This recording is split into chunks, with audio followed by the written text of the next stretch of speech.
But if you look at it that way, Michel, you shouldn't even be here because, come on. I know. I've no reason to be here, actually. No, so please leave now. I never played Dungeons and Dragons in my life. What am I even doing here? Every episode of Precipice of Dreams, you have this puppet in front of the camera who looks like me. You're in the middle of my screen. You're in the middle of my screen. I have this guest on my show this evening, and you're in the middle of my screen. I know, but I didn't put myself there. That's the thing. What I'm trying to tell you. Who did it then? Destiny. Destiny put you in the center of our screen. I think that's the truth. Hello and welcome to Talking Void. Oh, you don't see my arms. I can't see. No, you're in the square box right now. I wait like this. Don't listen to Bowen. You do you, says Chad. So there you go. Anyway, welcome to Talking Void, people, all in chat, and welcome Allard to our show.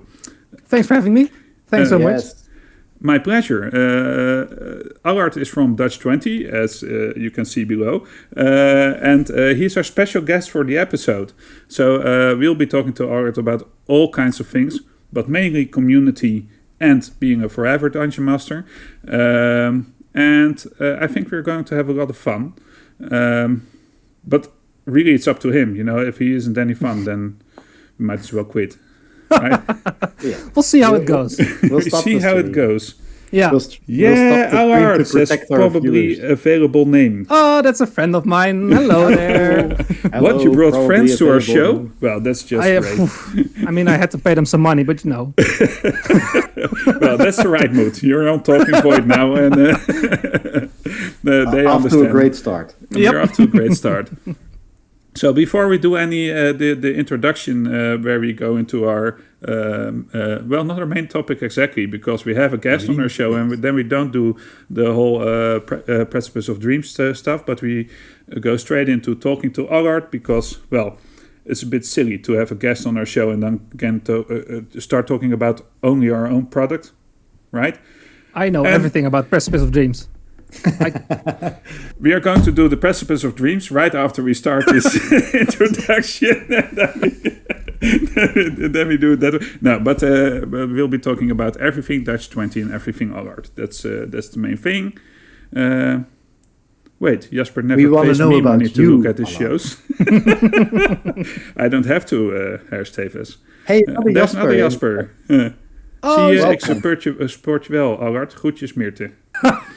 Anyway, that was Dutch, people. You've heard it here before. Here before? Yeah, you have heard it here before. Because we sometimes flip into Dutch sentences. So that's pretty great. But we just call it a this Jasper plays volleyball. I played volleyball as well. Oh, so you're Jasper volleyball as well? I might be, yeah, and I might be Meerte. I don't know. It's really what's going on here? Yeah, what's going on? Confusing stuff. But that's part of the show as well. As you Are you my sister? I might be your sister. Yeah, that's why I have the beard. Is this like good times, bad times? What is this? This was not what I prepared for, to be honest. No. That was a Dutch joke. Goede tijden slechte. Ah, ja. Good times, bad times. Nice. You had to translate it. Yes. Yeah. Then you are. Anyway. So Talking Void this evening. The only thing I'm going to say is we'll be doing the Precipice of Dreams next Monday at 8:30, and then the day after my new show called Jasper's Laboratory. Anyway, I like to pronounce it the other way. Precipice of Dreams is, of course, our actual play campaign. My show, Jasper's Laboratory. Anyway, is about prepping for Dungeons and Dragons sessions or any other RPG really. But we take Dungeons and Dragons as the system we use to develop encounters, for example. But the theory behind it should easily be translatable to other systems. And then the Monday after that, there will be another parallel projection, and then it's already Talking Void again. Michel, did you want to say anything about socials? Yes, we have them. And if you like what you see, you're into Dungeons and Dragons, you like to see people play Dungeons and Dragons, talk about Dungeons and Dragons, brief Dungeons and Dragons, give you tips about Dungeons and Dragons, or just sit around and play video games, then follow us here on Twitch or on YouTube. You can watch all our previous episodes there. And then I think the main ones are our Instagram account, where we post most of our artwork and our latest releases and everything. But we also have a Twitter, and we have a Discord. We even have a subreddit. We have. Awesome. Yeah. But especially if you're into Dungeons and Dragons, go to the Dutch 20 Discord channel. Oh, thank you so much. Because that's where the majority of the Dutch D&D community is. True. That's yeah, I think so. Yeah, It's safe to say, right? A cross promotion. Hello. Yep. Hello. What's going on here? One other thing is what I want to say about socials is that if you have the Twitch Prime account, or if you like us very much without the Twitch Prime account, just throw that subscription our way. I'm going to say it just blatantly like this. I never do it. It is still the most direct way in which people can support us. True. So, there you go. Yep. But and then, for no money, you can support us by pressing like and follow buttons and stuff. Yeah. So. And if you don't like the show, don't support us. But I can't imagine it's why easy. you would never... anyway, there we go again.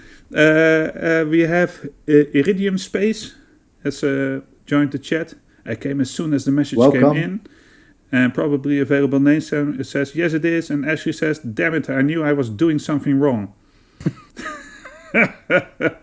And Herr Stevens is here, who is of course a part of our show, as is Mr. Relver. So we have quite a nice chat filled up.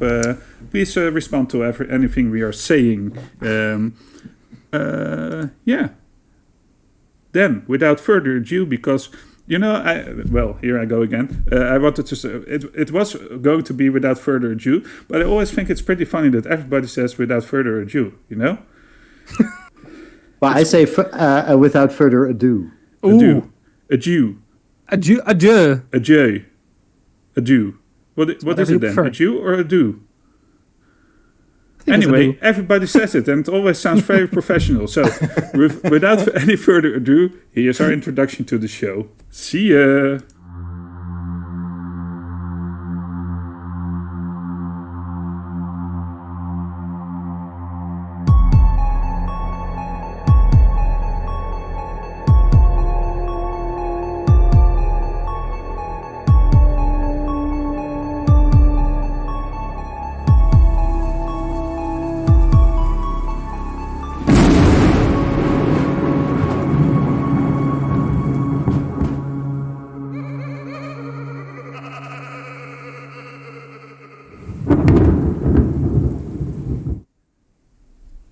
The candle is no longer lit, which means that we are now deep into the evening, and we are going towards our first topic with Allard.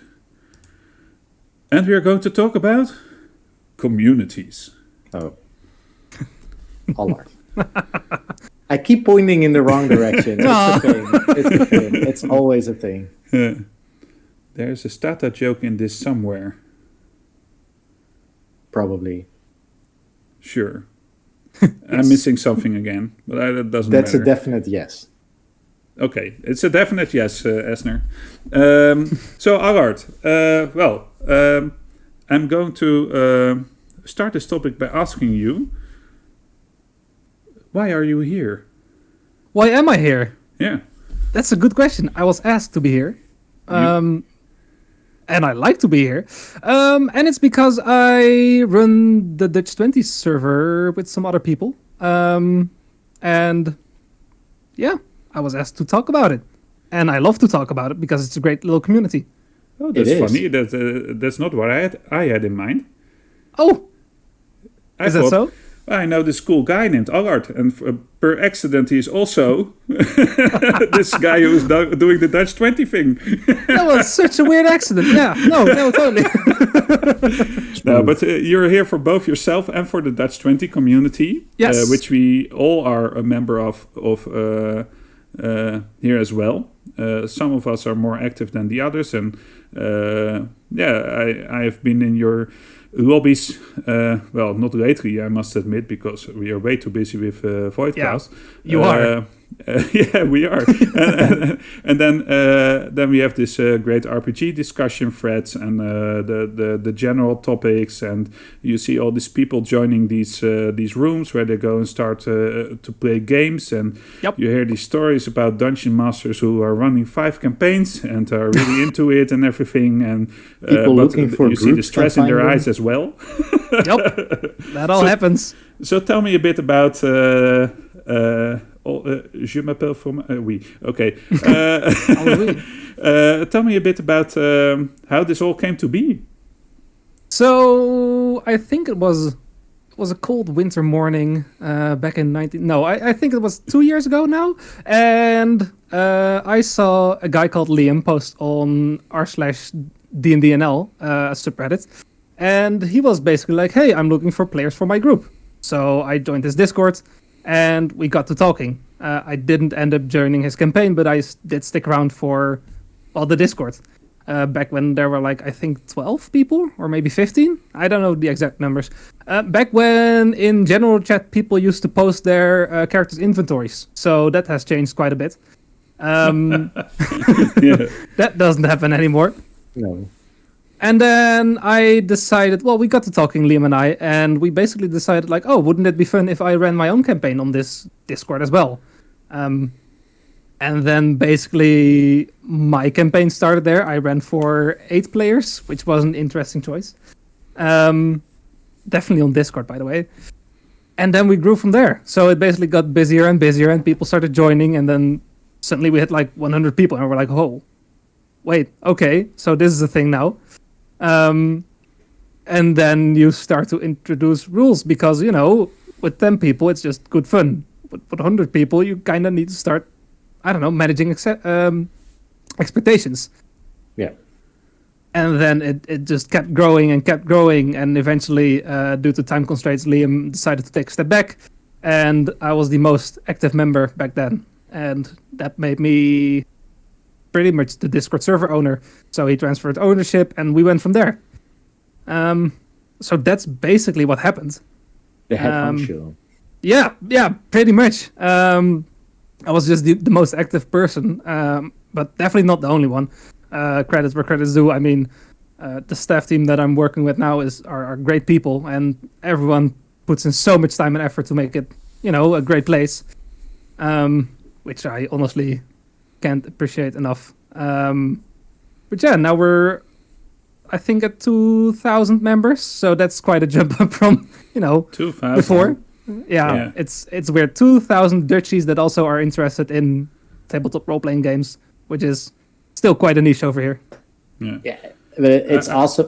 When I started playing Dungeons and Dragons in Holland, it was that time period where you didn't really talk out loud about it. At least I didn't, because if they find out, whatever. I don't even know what would happen. But you would be labeled a nerd. I was sort of already because, to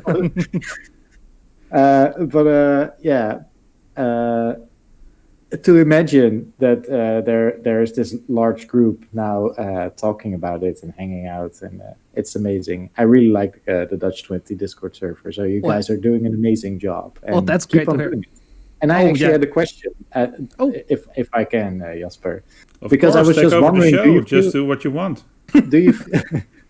I'm in the middle, so I can do it. But I've got the biggest part of the screen. It's true. But I was wondering, do you feel like you get to participate less on the Discord server because your management role sort of has increased, or do you feel that actually balances out and you can still participate a lot like you used to when it was still 10 people? The honest answer is, managing is definitely getting it's taking more and more time, which is also kind of the part you sign up for. You don't, I guess, you don't know from the start where it will go, but it's now getting busier and busier, and people need you every day. And not only me, we have 6 people in staff, and then we have community guys as well that help manage everything. But I don't have time to think of events or things to do. So you start to work in teams. So we have an awesome events manager team. We're working on a magazine that has its own team. So that all needs to be managed. So it definitely has some kind of structure. And yeah, it definitely takes, a good chunk of my week. But it's also a lot of fun to do. So it's worth it. Then it's always great, right? If you can do what you love, then that's the most important thing. Absolutely, it's just great to see it grow and grow, and just it still has that cozy feeling of like a small community, because in the whole scheme of things, 2,000 is not a giant amount of people, but it's definitely getting busier. Where you can suddenly, if something happened a night or whatever. I wake up the next day and it could be like 5 people in my inbox being like, hey, I wanted to talk about this and this, or have you heard about that? I'm like, sure, let me just wake up, grab a cup of coffee, and there we go. Yeah. So I'm going to chat now for a while, because there's a lot of things happening in chat. Rotjoch, which is a nice name, of course, for all our... He's a nice guy. Yeah. Rotjoch is a nice guy. So there you have it, Rotjoch. Now, Allard is our fearless, fierce, bold leader. Constructed Chaos says, wonderful beard, by the way, sir. Then Razior says, all hail the beard. And Rotjoch says, his shiny head gives us the light in the darkness. The sun shimmering reflects in the eyes of our opponents. Opponents? We don't have opponents. We have colleagues. We have colleagues and we have community. Yeah. Yes, exactly. And then, isn't being a nerd kind of a compliment after high school? Well, I want to reply to this, because I wasn't ashamed of being a Dungeons and Dragons nerd at all. I remember this school outing where we were in the bus driving to a parliament in the Netherlands, and we were playing Dungeons and Dragons in our seats, and it was amazing. A really depressing part of our campaign, and all these people around us were staring at us, what are they doing? And some of them, they are playing that game again, because that's who we were and everything. We were always playing every break and and not with dice, but the role-playing parts, or discussing strategies and everything, because we were a group of, I think 6 that were, where I was the dungeon master and the other 5 were classmates, and we just took it to school, and then when we would come home, we joined with the others who weren't in our class and play on. And we had in the 90s, we already had a community of Dungeons and Dragons player where Michel was a part of, which neared 30, I think. And we knew a couple of other communities as well. But we were not really connected to our community, but you knew they were there and everything. Yeah. Oh yeah. Yeah, so for me, around that time, I was never really ashamed to talk about it, but earlier, like between 11 and 14 or something, it was like just when you were in the first years of high school, so sort of comparable to high school, there was this, I was part of the nerds, but we were actually the alternatives, right? We were into rock music, we skateboarded a lot, so we were already the outcasts. But then you had the people playing Magic the Gathering, which were like 3 guys, and no one talked to them ever. No. So I love Magic the Gathering. I played Magic the Gathering back in the day as well. But that in those first years of high school, that was not something you talked about. And now I think, like, respect to those guys. They just sat there every school break and played Magic the Gathering. And like you say, with Dungeons and Dragons, and it's actually awesome. And that's great, right? That you can just play what you love. During breaks or whatever.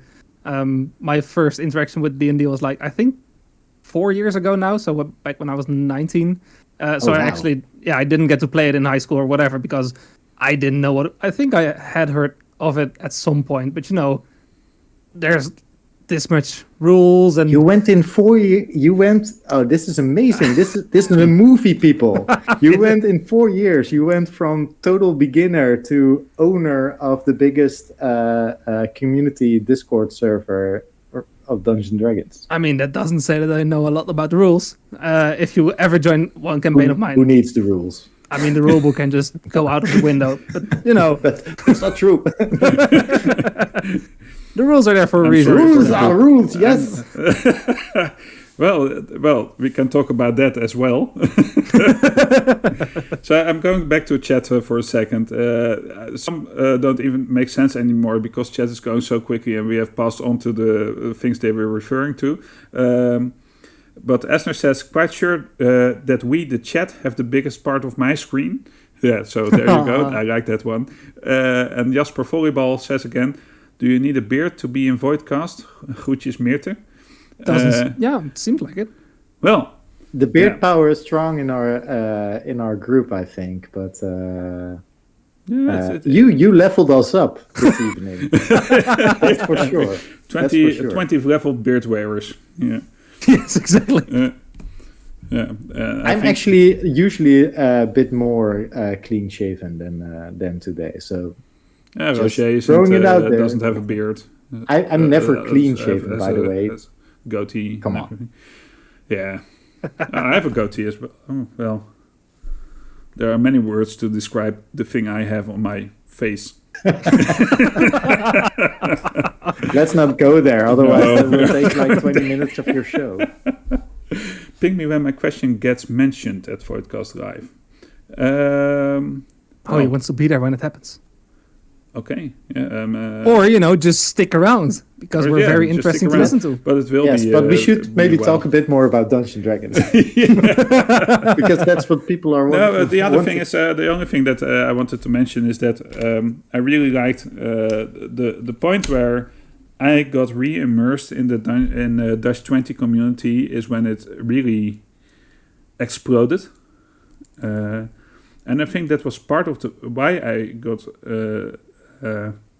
reconnected again. I was a member, and then I had no time again, and then all these pings came in my Discord. It's like, whoa, what's happening here? And I think you went because you did something on Reddit, and then it exploded like mad, and you got 600 people joining you in like a week or so. It was wicked. So at one point there was another Dutch-speaking Dungeons & Dragons Discord, and I don't know exactly what happened to that, but at some point we decided to merge, so that already gave us like a giant boost. I think that was like a year ago now. But then we can all agree that COVID sucks, and it's a horrible disease and whatever, but for mainly digital communities it has been quite good. I mean, definitely for our niche, for people playing Dungeons & Dragons online, I mean, don't want to give myself too big of a compliment, but there's no better place to go currently other than to start your own community, which is also amazing. More people playing Dungeons & Dragons is always better. So we definitely saw, like, when we had the first lockdown here in the Netherlands, you can definitely see like a giant spike in the amount of people that joined. And also with the second lockdown as well, another giant spike. So it's, as far as COVID go, that has been fun to see. As weird as that sounds. I understand, and we understand it pretty well as well, of course. We had been talking about Voidcast for a bit, and then in March last year, we finally decided, like, okay, let's just do it now because of the whole situation. No better time than now. Streaming date. We started in November. That's cool. Well, chat is going mad. I can't keep up with all the things that you're saying. So Razor wants to ping in. I'm sorry. Hannah DM says, I'm actually able to tune in this time when my answer to the question was picked, unlike last time. Well, welcome, Hannah. And Michel Quackers Michel is reacting a lot as well. So he's defining I'm trying to keep time up and listen between the main part of the screen and chat. So there you go. And Careful Cantrip says, sorry I'm late. Well, you were here before time, right? And I think- I really like this one from publicly available name. This sounds like Allard. One week he doesn't know about something. The next week he knows everything and reads all the clubs about the themes. So Well, that's Okay. that's kind of true. Yeah, I can get kind of obsessed with some things, and then yeah. And Mireneo says they're more like guidelines anyway, Captain Barbossa, which is probably a reference to the player's handbook and everything. which is true. Yeah. Well, I think we can talk about this a lot more, but I think we're going to the Forever Dungeon Master part right now. Unless you want to add something, Allard, that you really want to say to chat. Well, I'm sure glad to see that a lot of friends of mine are there, which is amazing, and that chat is so busy. But no, I think it's fine. Let's talk about being a forever DM, because that's quite an interesting topic. So, It is. Allard, here we go. Let's do it that way. Are you a forever DM? So I might have lied during her first interview. I'm not a forever DM anymore. I am playing in 2 campaigns as of, I think, a month, maybe 2 months now. But before that, like the past 4 years, I was actual forever DM. So yes, I was for the longest time. And now finally I get to play, which is interesting, to say the least. Yeah. But it's definitely different. Hey, you're frozen on my screen. Wait a second. Oh, no. Wiz? I am. Are they moving? We are. No, you two are, but I am not. I see it on Twitch Yeah. as well. Maybe Which is- just refresh the stream. Oh, boy. Refresh the Oh stream. boy. Are the Twitch problems? Oh, no. Are the Twitch problems catching up to us? I'm hoping it doesn't, but it's really strange that Yep. that it does this because, well, let's see if I can think about it this way. No, still not moving. How strange. I mean, if the stream is still up, the stream is still Yeah. up. Yeah. is it frozen on Can they Discord for hear you? us? Only Allard and We broke Twitch. Can they hear us? That's uh, the question that I want. Ask them. If they can't hear me, then they don't know. you that can I- hear them, right? Yes. Yeah. Okay, yeah, I see, okay. yes. So we'll continue the conversation. And, We can try to turn off our own camera for 1 second. I don't know if that totally breaks the stream layout. No, I have no idea. You Let's can try probably it. I'm going yeah. to restart the camera. Boom. And Could be just a Discord thing. Yeah, this is so Oh. strange. Never had this before. Well, I better hope I first. froze in a good position. Yeah, I muted the layer. you're I'm better getting than some. us, yeah. You're better than me. I mean, No, it's wow. This is strange. Technical difficulties. Technical difficulties. Yeah, It happens. it sure does. Still frozen. It is quite cold in here. yeah, you can. There's jet window capture. Maybe mute that layer and bring it back. Yeah, I'm doing that. Did you pop out or pop in the Discord cameras or something? I did, but I well, let's first. Did you do it live? I mean, because that might be then you have to refresh the things in the overlay. Yeah, I've done that as well. So. I'm not getting stressed. I'm all quite relaxed. You should be. No, I'm really not. That's the really strange part about it. But it's a bit strange to watch that you're with this gorgeous smile. Oh, please Yeah. stop it. Yeah, let's try it the other way because I can still see you moving on Discord. But let's just quit that for a sec, and then Now we're all pop that gone. out. Now we're all gone, but we're moving again, probably. We are. Yes. Yes! So, woohoo! Fixed I have it. to wave like this. We did it! because Really, otherwise people, they don't I've see my never head. experienced this little stress when something like this happened. I don't know. I'm totally chill. It's such a chill podcast today. Chill podcast. Badmaster says, at least you froze in decent poses. Yeah, that's true. You were Yes! your handsome selves. At least nobody's making goofy face. Yeah, there we go. JT Jet, welcome JT Jet. Very nice spot to freeze in. Yeah, there we go. We're back. Well, and there's Forever Dungeon Masters on in the boxy thingy at the bottom right now. So let's talk about that topic now, right? What we're talking about? Okay, yeah, we were talking about Forever DMs. Forever DM. So let me because you said you have been playing for 4 years then? Yep, correct. And now you are now. Sorry, I have to catch up a bit. And now you're playing. Now you're even playing again, right? Yeah, and the weird thing is, I haven't been dungeon mastering for the past half year. I think. I mean, being a dungeon master takes a lot of work. I've heard people that like for a 4-hour session have to spend 16 hours of prep. Well, that's not for me. Most of the time, I just write one sentence down, grab a beer, and start running my session. But other than that, it still takes some work. Yeah, you have to write it down. Yeah, exactly. That one sentence, and you have to go get the beer. You have to think about the sentence. that could take up to 16 hours. I don't know. do I start this sentence off with a capital letter and then it's on a question mark or an exclamation mark? It's so difficult. It's hard decisions. Yeah. No, that's just my way of being of prepping a session. I guess I'm very improv based, and that's a boon. It's also a curse, but some people prefer it. Yeah.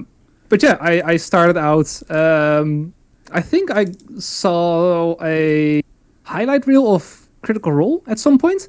Not just an episode itself, but like some kind of highlights, which I thought was very funny. And then I got very confused because I was like, wait, these are people sitting around a table and who are they playing as? What is going on? And why are they rolling dice? And then, I let it go for maybe half a year. Didn't think much of it. And then the way YouTube works, it brought it up again. It's like, hey, you might be interested in this. Are you sure you don't want to give it a second look? Like, okay, well, Yeah. And then I got invested in their campaign and I started watching it. And I was like, wait, but I can do this myself. So then I got some friends together.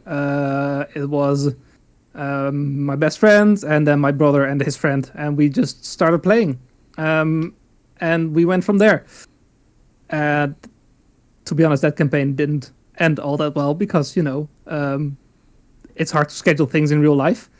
And I was like, wait, maybe there are online communities. And that's how I got stuck to, well, it was called back then the Dutch D&D community, which is now Dutch 20. It's funny that you say that because last week or 2 weeks ago, what's the greatest mystery in a campaign? One of the answers was getting a couple of grown-ups together to play Dungeons and Dragons. How to do for that. us, I think we started weekly and then quickly became like bi-weekly at one point, and then spread out. It's quite people different move. when you Like I moved to Belgium and then could stop. I had to stop, and it's quite different when you're all at school together and you start there, and then you can continue that for a bit. But eventually, life takes over. I mean.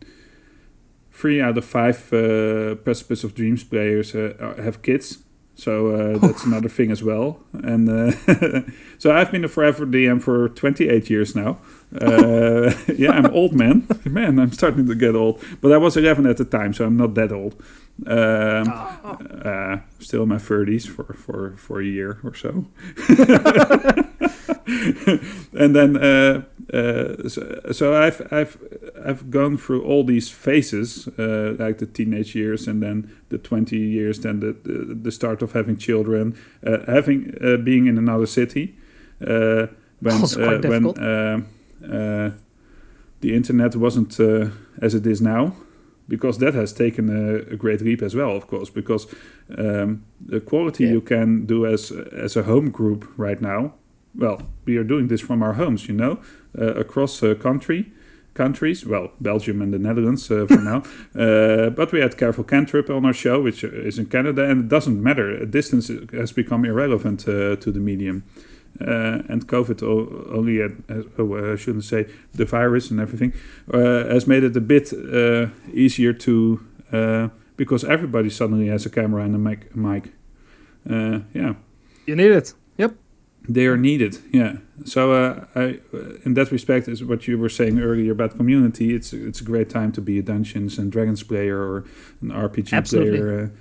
At all. It's funny you mentioned that you started when you were 11, Jasper. Because I also started when I was 11, because my neighbor had the second edition Dungeons and Dragons Player's Handbook, and I had no one to play with, but I loved it so much that I borrowed the book and I penned it down in a notebook, the entire book, except for the tables. I photocopied the tables, but I basically wrote down with pen on paper the entire second edition. That's some dedication. Wait a minute, do you really mean the second edition player handbook? Because that's 300 pages.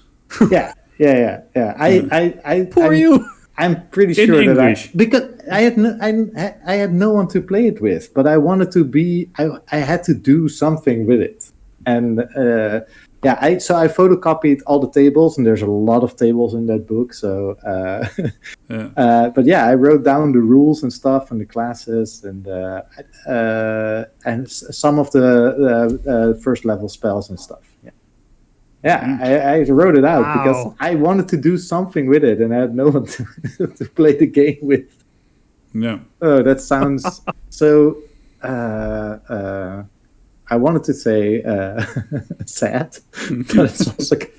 It's sad, but also a bit cute, you know. Yeah, cool. Yeah, you're pretty sad, but also cute. Take it as a compliment. I'll take it. I'll take it. So, only as old as you feel, says Pleasant Muse. So I'm skipping parts of the chat right now. Sorry, guys and girls. It's going Wait really... until we have like 10,000 followers, Jasper. Then we can't expect to read chat at all. Well, we have other people that read the chat for us. Oh, are we? That's a smart are we there? Going that place? Yeah. Well, I want, but it's so fun to have chat reacting to everything we're saying. Fun. I actually hope that it never goes away. No, I hope it will never go away. So let's stay small then. Might not be an option as well. I don't know. But then rule the universe. The struggle is real. That's about getting adults to join your table. Tiny Humans makes it hard to play role, but I do have 2 players in the waiting. Yeah.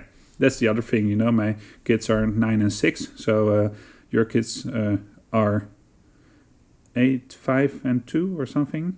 2, 5, and 8, yes. Yeah. So what I did was, since we're talking about forever DMs, let's bring it back to topic. I am DMing right now for my wife and kids. So that's a campaign. Cool. Yeah. So did you change which system are you using? Is it like Dungeons and Dragons 5th edition? Yeah, I'm using 5th edition. So I've been talking about it a lot with my wife as well, and she was into it as well, and just stayed with talking. And then 4 weeks ago, I was just like, it was a Saturday, it was raining. I was like, let's do it right now. And I sat down with them with the Player's Handbook, showed them a couple of the species that they could choose and the classes, and talked about what they could do. I already knew that my son was going to be a dragonborn barbarian before he saw, but when he saw that he could be a dragonborn, he had to be a dragonborn barbarian. And then I wrote down, so my daughter 8, she can read, so I wrote down in simple Dutch words what she could do and what her ability scores are. I'm not using skills. I'm only using the ability modifiers, and whenever they need to do a check, I'll just use the ability modifier. And if I think that they are proficient in some way, then I will allow them to get. I give them a small bonus, basically. But that's a smart way to go at it. So skills are really irrelevant, really. Like if they want to lift a rock, or they want to throw something, or they want to search for something, you already know like what it is. It's intelligence, or it's strength, or it's dexterity. Exactly. So that's. Yeah. Works fine. And then now I made character sheets for them with pictures and everything that they're using. And that's amazing. It's been really cool. Yeah, a lot of fun. So what? you're getting some comments. It's cool that you play with your family, total family goals. Esther says, Mireneus, I remember having an issue with a 14K4 modem. Well, there we go, going off topic. Data only came in while moving the mouse. Anyway, I guess that's what happened to Jasper and the stream just now. Must be. And then he says, this really got off track badly. But Pleasant Muse, who we all know, says, Michel, are you sure that was the type of role-playing she was talking about? That's the other thing. But I wanted to join in for a second, because I made this map. This is that's awesome. The map that's cool. That's for my children and my wife to play in. That's awesome. This is how far I got. On my new show, Jasper's Laboratory, I'm saying, don't prepare too much. And then, but I start off with this one, and it takes hours and hours to draw, and then I still have to do all the other things, And I love how Michel just goes like, okay, let's do it. And and I literally just like, I had one idea, which sort of has to do with the topic of this evening, but it's like, okay, what do I want the kids to do? Like, okay, we get together at the table, and I just start them off in an inn, and there was this orc, and he was singing very loudly, and so they thought that was really funny, and started like that, and then a farmer ran in, and he needed help because at his farm in the basement there were rats. Of course. So I had to defeat the rats in the basement. And then that first session I ended with, okay, you defeated the rats successfully, but there's like, when you look closely, you see a hole in the wall. And this hole seems to go into a cave. And the next session, they went into the cave, and they found goblins. And then I sort of eased it the 2 sessions ago into Lost Mines of Fendelver. Lost Mine of Fendelver, and they just started with they just defeated Crackmaw Cave, and are like, we're doing that the starter campaign now. That's so awesome. So that was what I was curious about, actually, like, because with adults you can play political intrigue, and the world is not as black and white as it seems. Do you feel like you changed that at all? No, so the goblins are, of course, like, they're from the Dum Dum clan, and I did some fun things with that. And then the bugbear that's like the leader of the goblins in that cave was like, oh, I'm the king, and he was funny. Yeah, exactly. And then my daughter always says she's afraid of wolves, so there's wolves at the entrance there, and they are chained up, and she's a druid. And she can talk to animals, and she asked, like, can I talk to the animals? So I gave her a wolf as a companion. Oh, that's amazing. She rolled a 19, and I'm like, yeah, I'm giving you a wolf, because now you're learning that wolves are actually pretty cool, and they're nothing to be afraid of. As an example towards that goal, I did play with my son kind of, I called it Heldendom, which was a kind of homebrew thing with statistics and everything. And when my son... Well, he fought a wolf that was pretty scary. Then he fought an imp, and he just thought it was funny. So that's how children work. But then at a certain point, he came back to the farm where his parents lived, and they were being... there was this troll that kept stealing stuff from them, and so he went into the woods, and there was a troll, and the troll was like... Roar, roar, roar. And I saw my son physically lower his shoulders and sigh, and he said to me, Dad, can't I just talk to the troll? I don't want to fight him, and then the conversation came out of that, and the troll's now working for his parents on the farm to make up for the losses that they had. So it's really fun to play with children, because they have quite different ideas of and they really love the role playing. Like, my daughter immediately got into, before we got into this inn, so this was the first session. She didn't know what the game was about, but she was like, you're starting off in an inn, and she's like, before we got to the inn, we rescued this elf, and she's my friend now, and she has a boyfriend, and they're both sitting in the inn, and she was just making up the story, and I'm like, they're both in there, they're sitting amazing. Right there across the table, and so that's actually pretty cool. So Chat wants you to join me on or take over Jasper's laboratory at some time to make an adventure for children. And people I'll make can a guest appearance certainly and talk relate about to. Yeah, you will. Yeah, how of I course. do the rule system and stuff. And there are all kinds of people who are telling me that they can relate to my son, which is okay, I guess. Let's talk to trolls. I think that's the gist of it. I think they're talking about the fact that there was a part that you did which was maybe a bit scary, because I think players that have had you as a DM might have been scared. Yeah, okay. Yeah, true. Oh no! Yeah. So Allard, as a forever DM, we're now going to Allard and let him talk instead of us talking all the time, because we have a guest on the show. I can't help it. You guys are so interesting.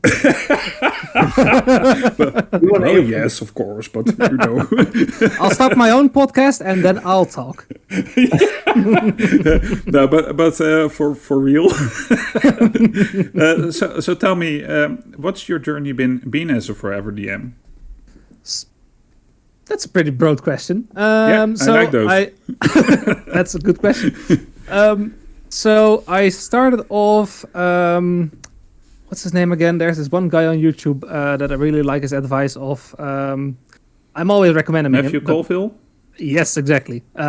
He is a great guy, and he made some kind of let's play the game first episode, and it was just like, okay, you probably have friends, and you want to play D&D, but you don't know where to start.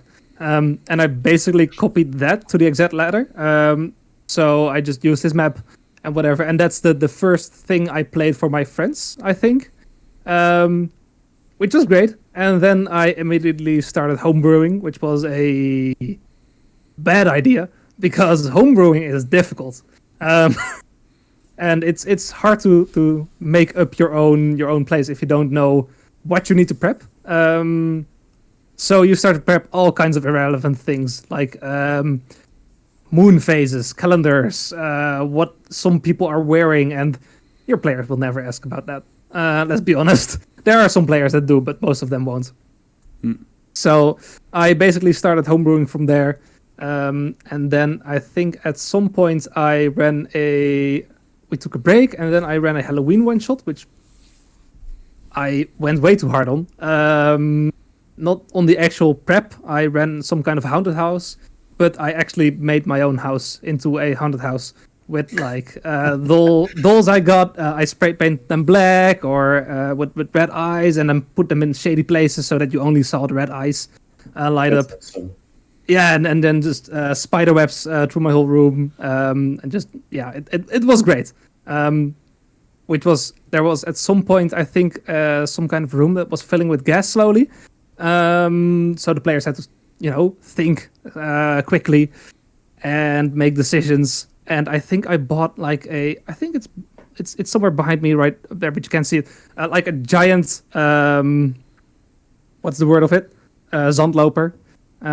Hourglass. Yes, exactly. And it was 30 minutes long. So at some point when the gas started filling the room, I just put down the hourglass and they started freaking out immediately. So you basically turned your house into a escape room. Pretty much, yeah. Yeah, that's awesome, man. That was great.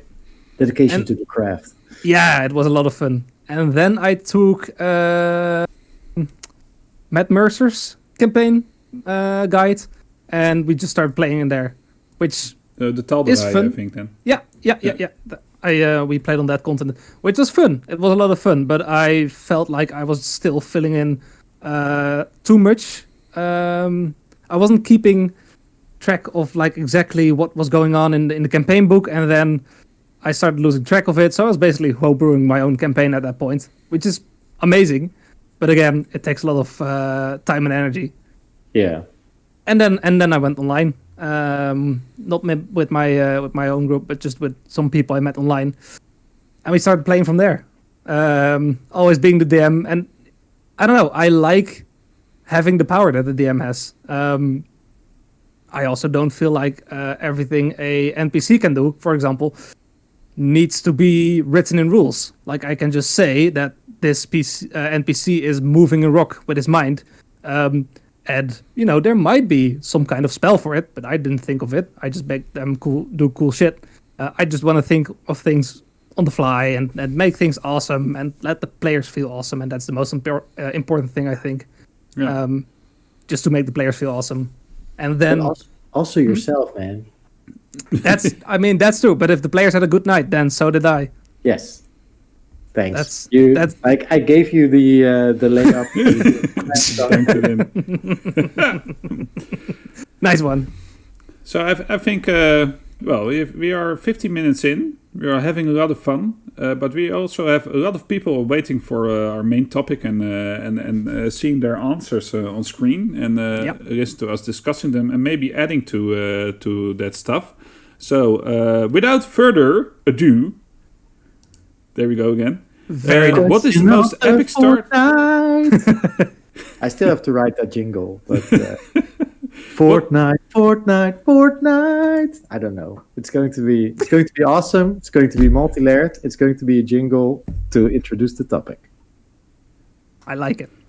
So without further ado, what is the most epic start to an adventure you have ever experienced? That's the question. And let me tell you, it seems it was a hard question to answer.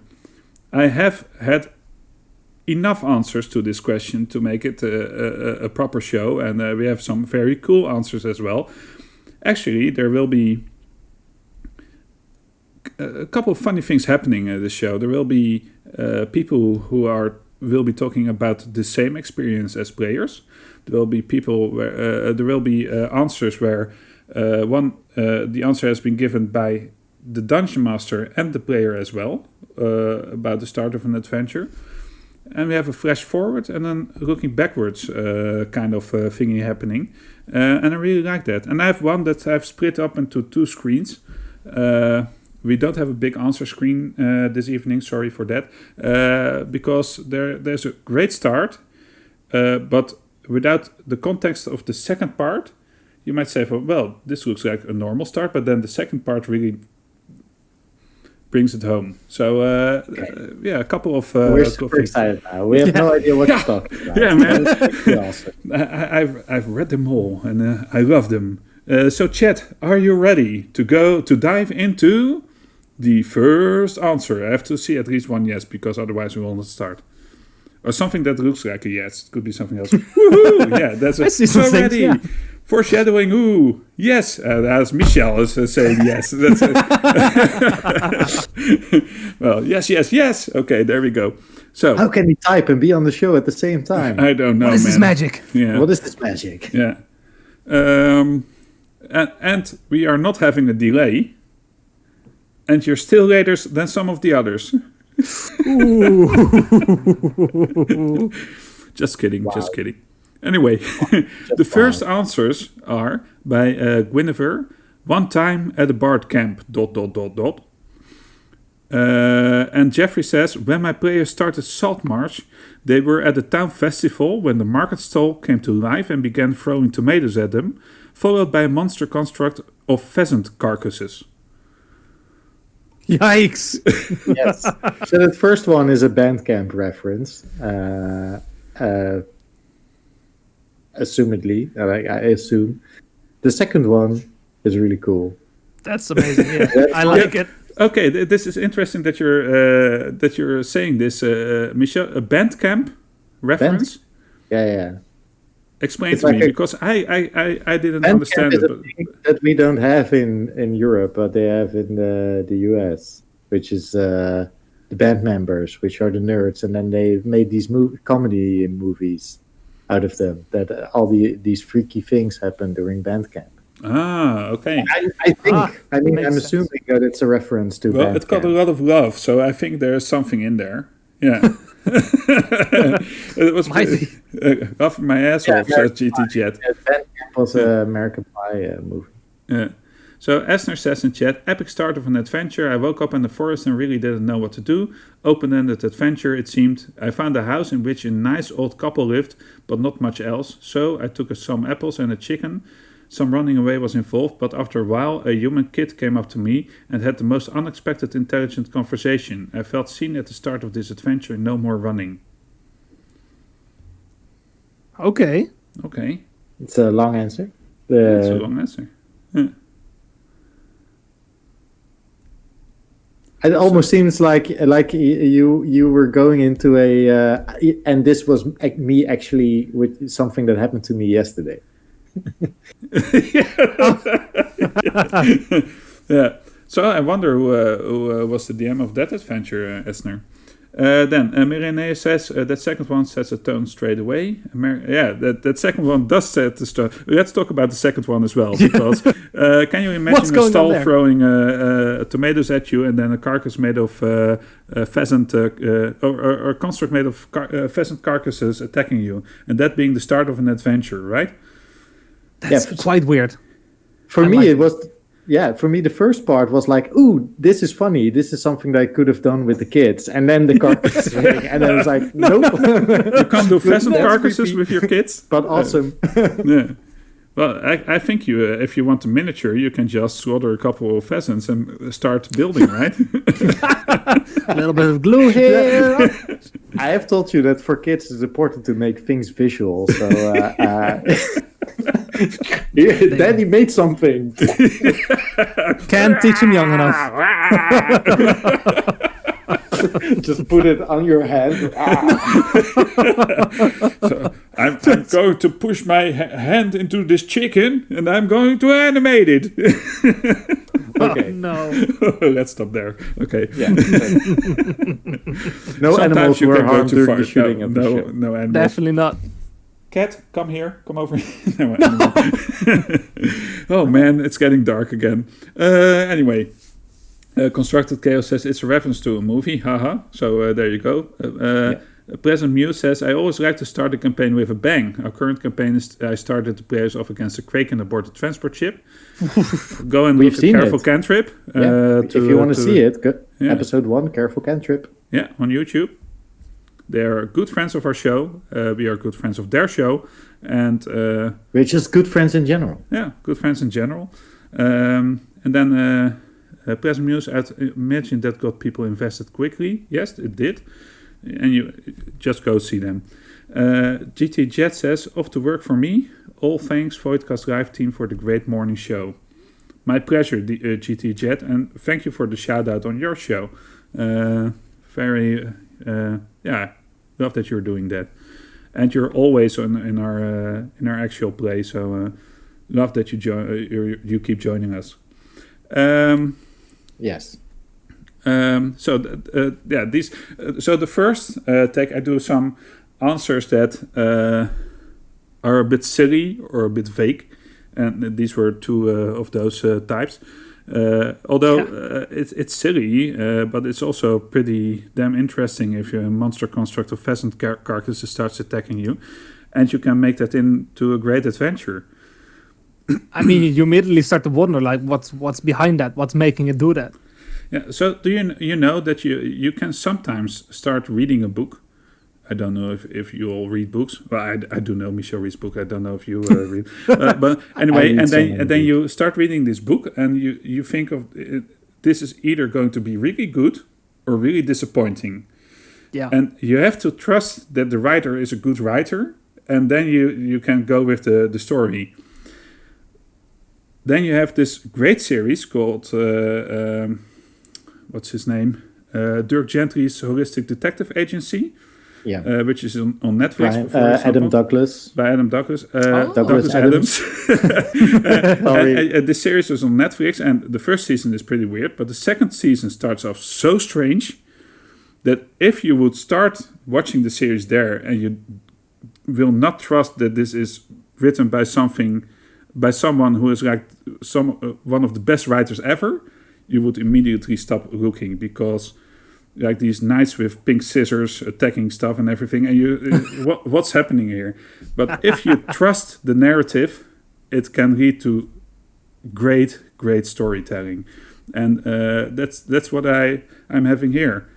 So Jeffrey, by the way, quick shout out: the seasons were actually written by Max Landis, who is also an excellent writer for television and movies. Yeah. Who's this? Because it's based on books by Douglas Adams. Yeah. But the show is written by Max Landis, if I'm correct. Yeah. I love Hitchhiker's Guide, and Presmule says Douglas Adams is my favorite author. Well, he's getting up there. I think it's still Terry Pratchett for me when it comes to silliness and good storytelling and in-depth things. But yeah, I really had a big love with the Hitchhiker's Guide. Roger Zelazny. Roger Zelazny and Douglas Adams for the more comedic, weird stuff. Yeah, and then we have Stephen Erickson. Yeah. But what's happening? I want to say Steven Spielberg, but it's not Stephen. Stephen King, man. That's a whole other person.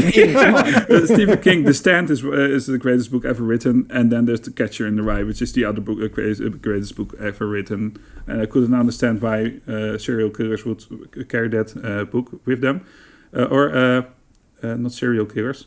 Very specific killers of certain people in history. You know, the conspiracy theory things with John Lennon and JF Kennedy and everything. So I read this book and I couldn't connect it to any of those things. But it's such a great book. It's one of the best books ever. Anyway, going off topic again, of course. Let's go to another answer. James says childbirth. It's a start. Yeah. Go. It is a start to a campaign. It's a start to It's pretty epic. Yeah. It might be the start of your character. Yeah, it might be a start of everything. Yep. Yeah. How the balls on the DM if you just go like, okay, roll a d20, see if you can get out of this cave. No. You wake up in a grapple. People. Well, okay. I think it's dark. I might have initiated this train of thought, though. But yeah. So you might even be the first child. There might not be a parent involved at all. You know. Anyway, I thought it was an interesting answer, but I think we can go to the next one after this, right? Yeah. Brandon says, being led, black-bagged, 13 steps up to the gallows, we flashback to where it all went wrong. That's cool. That's a cool start. Yeah, that's a pretty cool start. And as a dungeon master, I really like these kinds of things, but because you know your players will, once you start playing, will say, we'll never get to that point. And then it's the challenge to either get them there or have a totally different experience and have fun, still have fun. Yeah. But I love because that's the hard thing. Yeah, you immediately set expectations. Like you start at the gallows and then you flash back. Okay, how did you get at the gallows? It almost feels kind of railroady, but I guess that a good DM can manage their way. I think there needs to be some railroading there to get to that end point. But then again, if you're flexible enough, at one point there's always a shift that you can do to get it to that point. And sometimes it will occur naturally, and sometimes you maybe have to force it a bit. But I started this campaign where 5 characters were meeting in a square, and they all came from different roads, and they went into an inn, and the adventure started there, and they were becoming this group of friends in a way. But then in the adventure, they got all these scenes about nature fighting armies of, to say it in the easiest way, things that destroy nature. An army of things that destroy nature. And they quickly came to realize that within their group, both powers were represented. And even though they said, well, we're never going to do this, because of certain things that were happening in the adventure that were either confrontational to the one or the other group that were in the party, the arguments started to happen, and the divide slowly became apparent. Hello, Teroy15. And that's a great way to insert this kind of expectation that will lead you to a certain part of the setting. And there was going to be conflict. It was very apparent. But it could be the middle of an adventure, and after that they could be joining. I was again, thinking about that same thing. That you don't know what happens after, so you could introduce this as an endpoint, but it could actually be like 2 sessions down the line, for example, if you want to. Also, you don't know the outcome, so you could, depending on the player's choices, turn it around where you don't know where you are, where these gallows are that they're being walked towards. You don't know if they're actually going to be executed, or maybe there's this weird culture that has this ritual to celebrate heroes like this. True. And just there's Michel, you can go. Here we go again. Sorry, Allard. But do you remember when you met my character in the long campaign? We were going to be executed because we were letting ourselves almost be executed, and then took the stage to really turn things around. So there are all these kinds of things that could happen. Yeah. But I like this. I like this foreshadowing part of a thing. Yeah, it's definitely a more difficult one, I think. But on the other hand, it can make some pretty cool campaigns. Yeah, and the other says, Sam says, when the world as the players knew came to an end. So this is probably the start of an adventure, because that's what the question is about. So you start with the ending of the world. Yeah, you again. Yeah, so... okay, we're not going to talk about Michel now. Allard, do you have experience in this regard? I was just going to say the same campaign you were just talking about, where we both played in Roger's campaign, The Legacy of Time. For me, it started with a dream, sort of right near the beginning, at least. Maybe not the very first session, but with like a dream of the end of the world. So it was just it was a big part in the first sessions. Yeah, that's cool. Yeah, that was cool.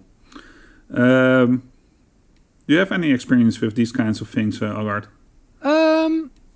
If I remember correctly, I started one campaign of which was still with my friends, just at home, basically with the town on fire. So I started out with the standard: you start in a tavern, but you hear people screaming, and then go from there. So it's just a little twist on the standard formula, I guess. And then it immediately gives them a reason to stick together, because there are all these townfolk that can't defend themselves, and the guards are obviously incompetent. So who is left to help everyone out? The players. And it immediately makes them bond together, because they are the heroes of that town.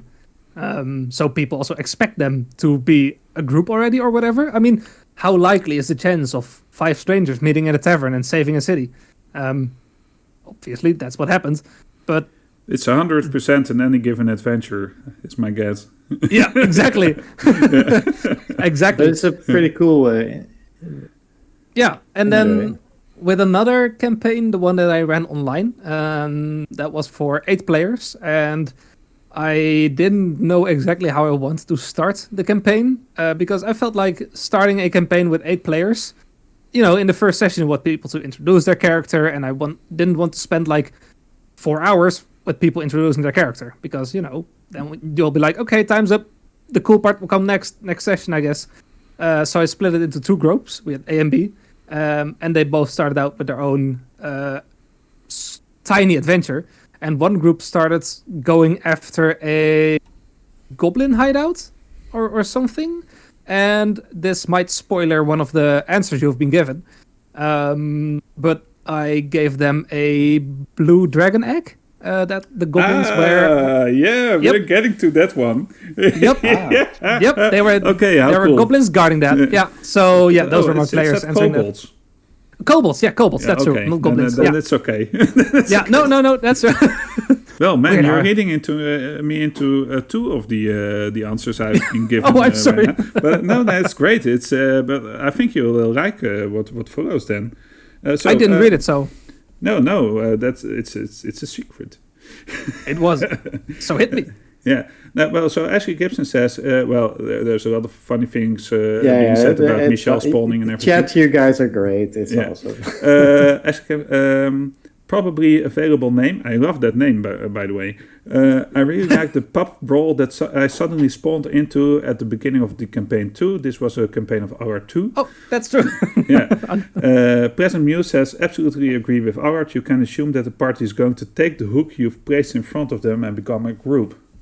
And Teroy says, Teroy 15 says, Dragon Pad. Probably available name says, thank you. Well, my pleasure. Yeah. Yep. Yeah. So let's go to the next one. Man, I'm having fun. Are you having fun, Allard? I am having fun so far. So there's no need to end the episode just yet.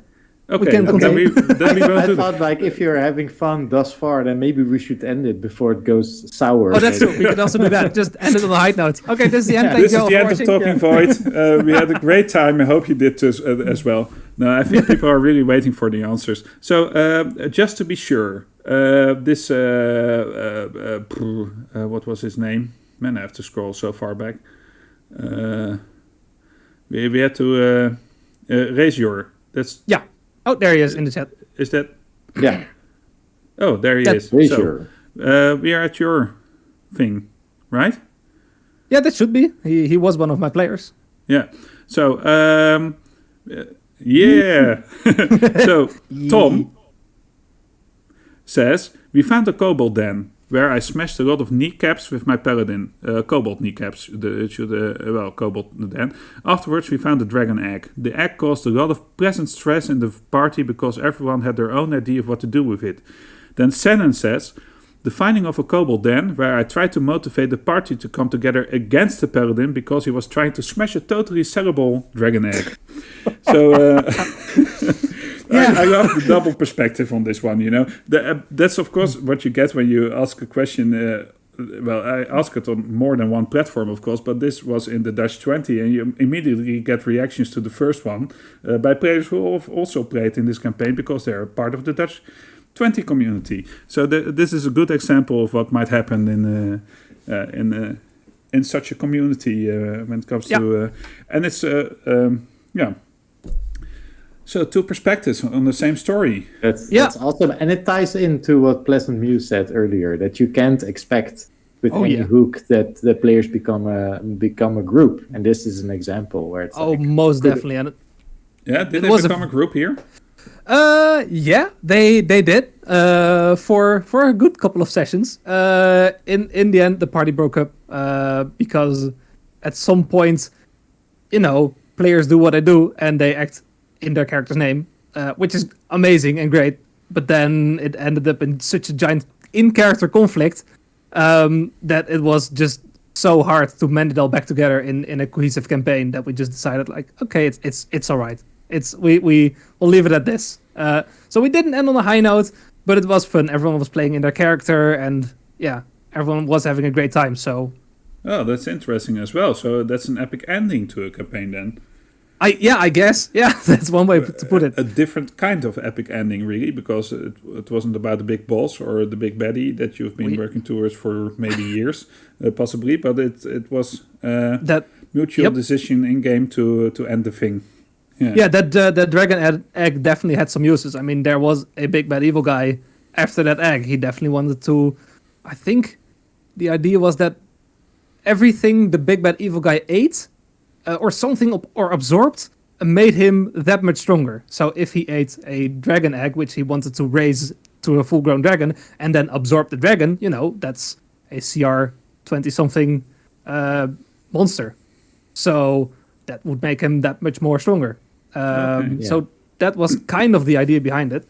But the egg in and of itself already made so much good conflict. I mean, there can be in-party conflict that's less nice, but this was great. I mean, you can already see it from the answers. Like, the paladin just wanted to smash some kobold kneecaps and save the egg, because you don't want to leave an egg in the kobold's hands. But other people, like Shannon said, he was playing a bard. He was trying to rouse the party as well as the kobolds to, get together and sell the egg. And I mean, that was the bard's idea in the end, to sell the egg, but that's of course not what he said. He was all about, we'll I don't know, we'll start a revolution against this paladin and whatever. And it really did end up with like some people of the party. I mean, there were at this point, I don't know if this was after the group had come together. So it might have been with the full party or it might have been with 4 people. But it did end up with like the paladin and some other character against the bard and another person and all the kobolds. Or, well, a lot of kobolds like rousing against them. So that was a pretty cool standoff. Yeah, that was fun.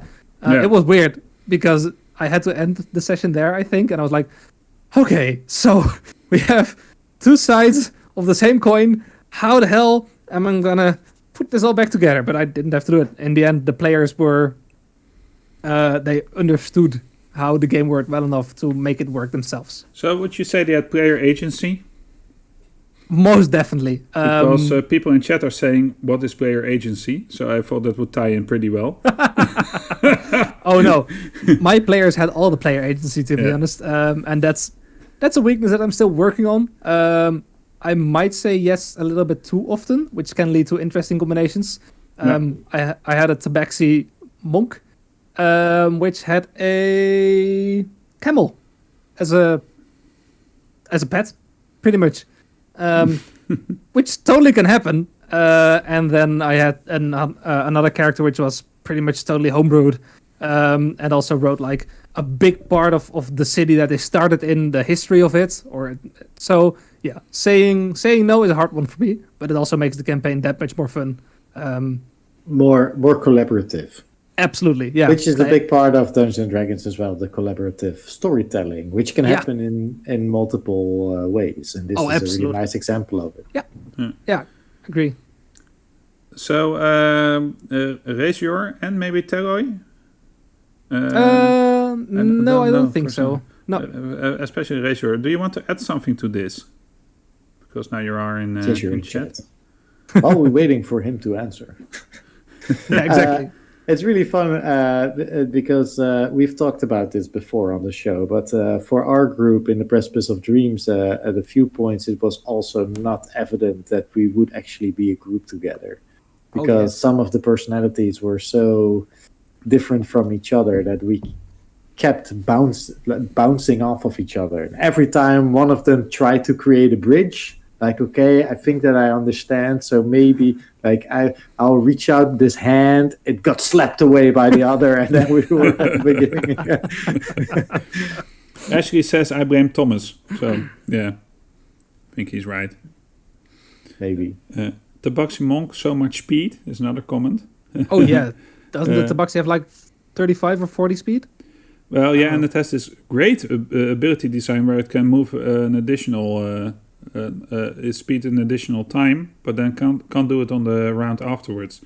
I love that feature. Really good design. I remember that Tabaxi Monk sprinting like I think 120 or 50 feet in one turn at some point, just to get somewhere. It was, and that's in 6 seconds. In combat. Yeah, that's great. So you doubled your movement and then it did like a complete dash or... something along those lines. Yeah. So just imagine a Tabaxi trying to meditate and follow monastery rules. Monastery. Mireille says, thanks, I guess. I was a great example of that. That's what Bowen said to Audrey, I think, at some point. But Mireille always remembers the details of everything. So that's great. And then as he says, 30, they can double it, and they can deny reactions after hitting people. I call them furry boomerangs of death. True. Yes. Pleasant Muse says, at Terror 15, as long as there is nothing on the nearby table that can be knocked off, I think it might work. Yeah, about the tabaxi. Yep. Yeah. And Eric says, I thought you were my favorite belt buckle. Okay. See, now I'm not getting the references of our own game. Which is pretty bad, right? But I remember something about the belt buckle, though, but I can't remember. It had nothing to do with me. Probably not. You can do only one thing, right? I can only do one thing. I'm the bard. So, this is a funny one, I think. Some people in chat might love this one as well. Rena says, once DM Dave had our characters on an airship that crash landed on a giant pit. My character went to investigate and slipped and fell down the pit. Took so much fall damage she went unconscious, and the rest of the group had to figure out how to get down to give me a health potion. Yeah, that's a great start. That's a good start. Yeah. It's a great start. I love this start because it was instigated by the player and not necessarily the DM. I don't think the DM planned for someone to fall off. I mean, Dave, did you plan for someone to fall off? He's in chat, I think, if he still is. Now he's typing furiously, like a tabaxi monk. Hey, There we go. Bowen was doing 10 things and you were glowing, at Mireneus. We're not getting... Doesn't matter. What do you think, Allard, of this start? This start, that's a great start. I honestly love starts like, as you said, it's totally player driven. I can imagine this DM being like, okay, so they'll crash land here, that's cool, and then what happens, I'm not sure. And then some player says, I want to investigate, and they fall down, and you're like, yeah. Okay, so we're going this way. So Present Muse is giving the answer. Off the mark. Yeah. Present Muse is giving the answer. I don't plan for my players to do anything. They naturally blow themselves up without any help from me. Yep. That's the story, right? Answer. Yeah. It's a good way to run it. Yeah. And it's true. Always happens like that. I mean, whatever you prep, players won't follow it, or no. They only or they change it. Rule. Yeah. Hey, okay, so you've identified yourselves as forever DMs, and I have DM'd before and currently, but I've been a player more, and we don't know what you guys know. We don't see what the DM sees. It's like it's easy for you to see like, oh, why are they not catching this obvious thing? And that's true. That is you don't see it. You have all this context in your head. It's the player trap, really, but it's also at the same time the DM trap, because you think you're obvious, but then you aren't. And we discussed it at length about the maze with Roger as well. When we were in the maze, it could have lasted 5 minutes or 5 days, 5 sessions. And that's how some of these things went. Luckily, we were out in like 2 sessions, and it made for some great content, I think. And man, I had a blast in that maze. But you never know, because if you keep missing a certain hint, then you might be stuck forever, or it won't be fun anymore, or whatever. The same goes for puzzles, I guess. Like they are hard. But in this kind of situations where someone is dropping into a hole, you didn't account for that happening, and you might think, oh man, why didn't you just climb out? You only needed athletics checks of 10, and then you start rolling with a natural 1, or whatever the case may be. Yeah, and that's how it goes. Oh yeah, you suddenly remember that Dungeons and Dragons isn't a game about averages, but about extremes. Yeah, that's true. Yeah, we know nothing. We just make it up when you go wandering off. Yeah, that's true as well. Okay, that's true. But take the maze for example. That was like, in the end, it took about 1.5 session or something. Like, but we translated this tablet with text. What if if we? So I cast comprehend language, I think, as a ritual. But if it just not occurred to me to do that, then we could have still be wandering through that maze. Could be the case. Well, I mean, okay, there's a funny story to that, but I know it. Roger knows it, but I won't tell you. What? No. Now you have to. Just make it quick so we can move on. Roger, can I, Roger? Is he in chat? Oh, I hope he is in chat. If he comes up and says yes, I will tell it to you. He's not in chat. He's doing other stuff. Yeah. I mean that. spoilers, maybe the DM didn't prepare any solution. No, that's not the spoiler.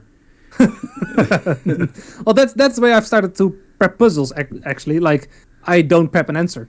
I'll be like, there's some writing on the wall, and then I give them a vague riddle, and then I just let them go at it. And I love the multiple solution one as well. Yeah. Yeah. Do you have a great example of one of yours? I don't remember actually, but like I have no solution at all. I just make up some kind of riddle or whatever puzzle they have to solve, and it doesn't even have to make sense. Like maybe a floor tile they step on turns green and another one turns red, and I just make that up on the fly, and they'll be like, wait, so what if I touch this and then touch this and then touch my knee and then maybe cast this? And I'll be like, yeah, that's it. You hear a click and the door opens. They're like, I knew it. Yeah, that's a great way to what you said earlier, to make your players feel really cool or smart or epic. Yeah. Yeah, you just wait for them to come up with the cool shit. What's interesting as well is the in between thing where you design a puzzle where the players have the means to solve it, but then you are tailoring it actually to the players and not to a realistic puzzle that should have been there. That's even better, because then you play into the strengths of your players. Yeah, it's better. Maybe not. You could qualify it as better. That's okay, I think. But it's so funny when you start thinking about these examples where you suddenly realize that you've made this. Well, I can't do those things. Let's put it that way. My mind works in OCD kind of capacity where I have to think of, would this be here if my players were different than they are now? I can't do those kind of riddles. But I've mad respect for those DMs who can, though. Yeah. It's just another way to DM, I guess. There's no good way to DM. I mean, there is one good way. If your players had fun, you're doing it well. And if you or your players didn't have fun, then there might be something you could change. But, So here we go.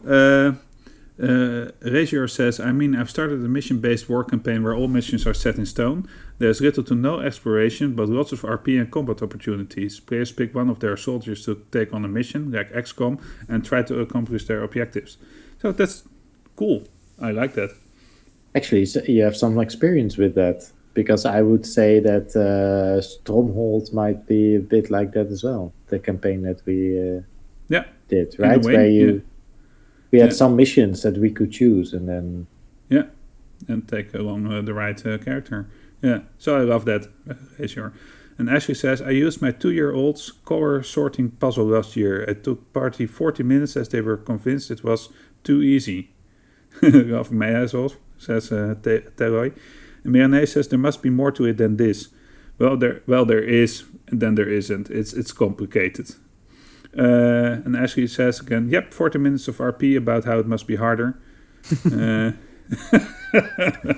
I think it was Matt Colville that this video on puzzles or just plots in general, where he's like, sometimes the players will just be discussing for 3 hours on what to do, and they have mentioned or talked about the correct opportunity like multiple times, and they still choose to do something else, then I have no mercy for them. Because they could have known the right answer. They actually knew the right answer, but then went for something else. Yeah. Oh, I've witnessed that so many times.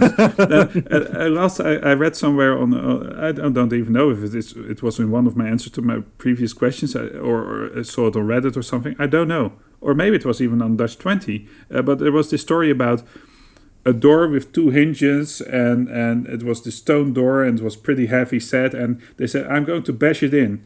And they try to bash it in, but they don't succeed on a strength save check of the 17 or something.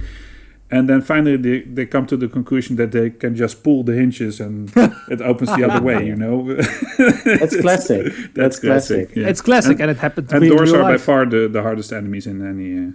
Doors are by far the hardest enemies. That's true. So let's... you see how we can get off topic? While staying on topic, that's the interesting part. Thank you, Reina. Hope we answered your. We did right by your answer. Robbie says, starting off in a prison on the side of a cliff in a cult with equipment, then getting sent out to gather ingredients, meeting a horde of small dinosaurs running back to the plateau, with said dinos chasing us, releasing the rope bridge to stop them invading the plateau, to find the ropes that pull it back up were disconnected. And that's not even going into the characters we were in prison with. So this is an interesting one, because someone in chat will certainly know about what this Robbie is talking about. And we are going to in the dungeon towards the Dungeon Master side at the end of this topic. So Ashley, keep your mouth shut. No, you shouldn't. Whoa, did you tell somebody in chat to shut up? But it's Ashley, and he knows me by now. And we love him, right?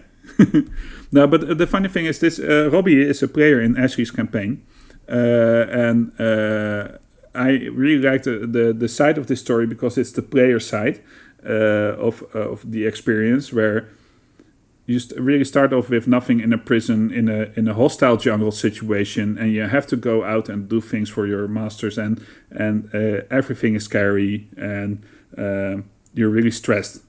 That's the situation, basically, right, Ashley?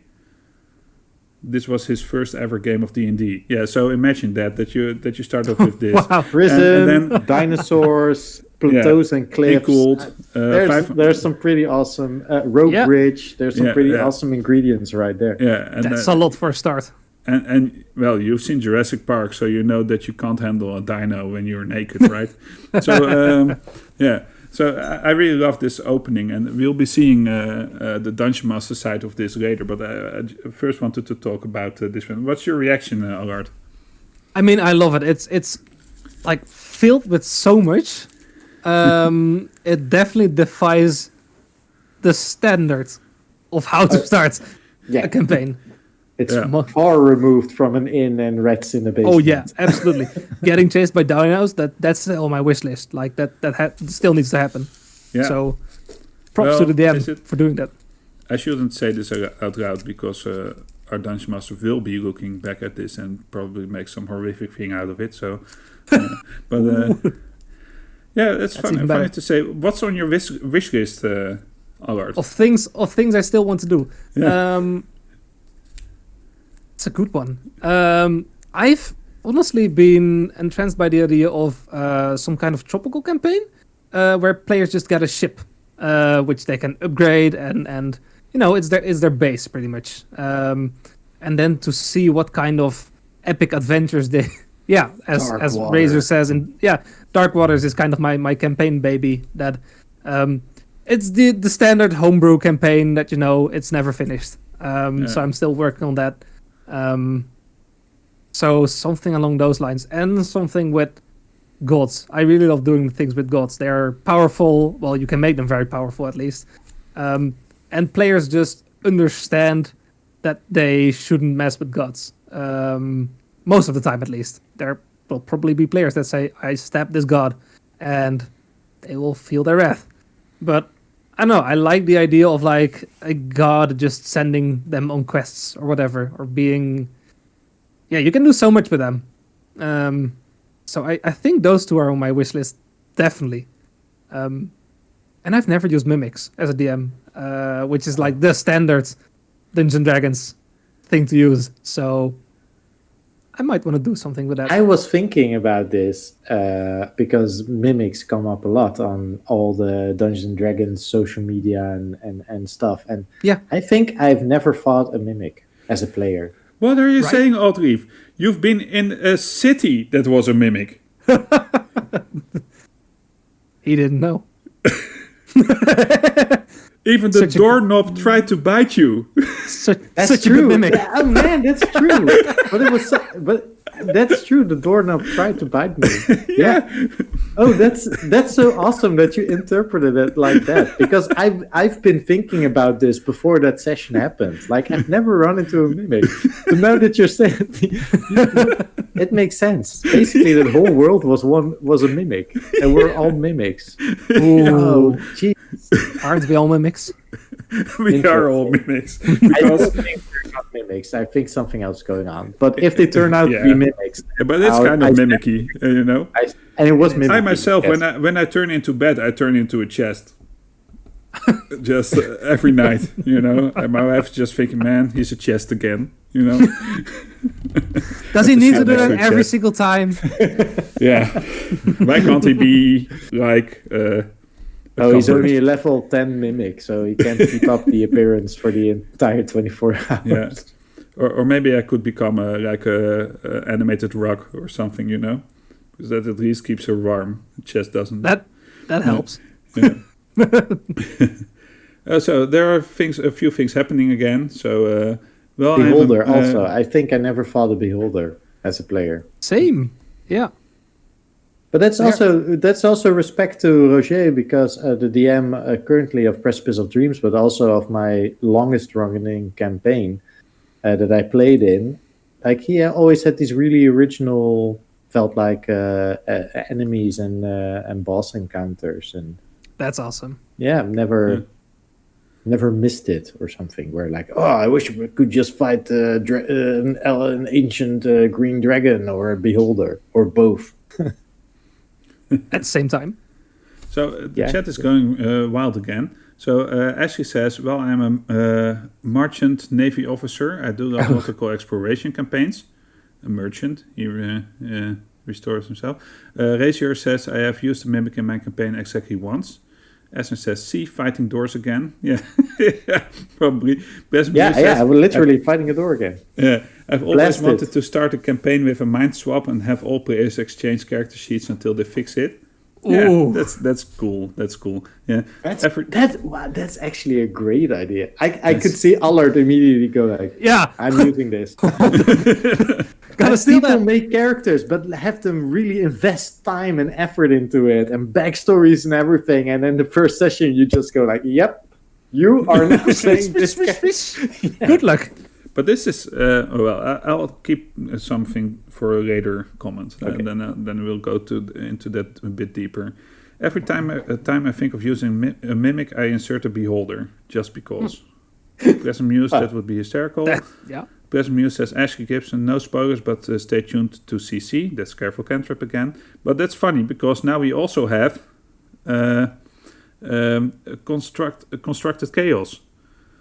So people, make your CCs worth a while, right? Anyway. Constructed Chaos is also CC. Yeah. Oh my god, the abbreviations. The confusion. Mind exploding.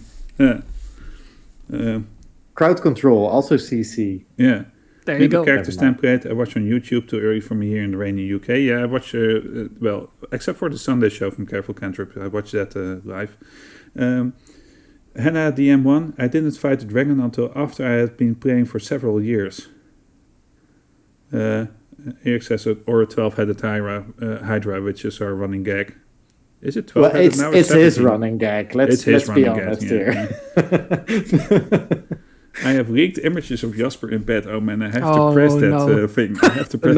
Pressing a link in No. chat is always a bad idea. I opened it. Razier, did you make this just for this? Oh God! Do I dare? Do I dare? He did. That's great. You go. Do I dare? That's great. You do. Yeah, it's a talking void meme. We've seen it here first. Okay. Yeah. Okay. We have to save this image. I'm going to add it to Instagram. Yeah. Okay.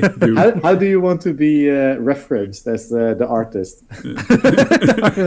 Who is the artist of this image? Yeah. Who is the artist? Worth it, man. Thank you, Razier. Dutch 20 Razier. No.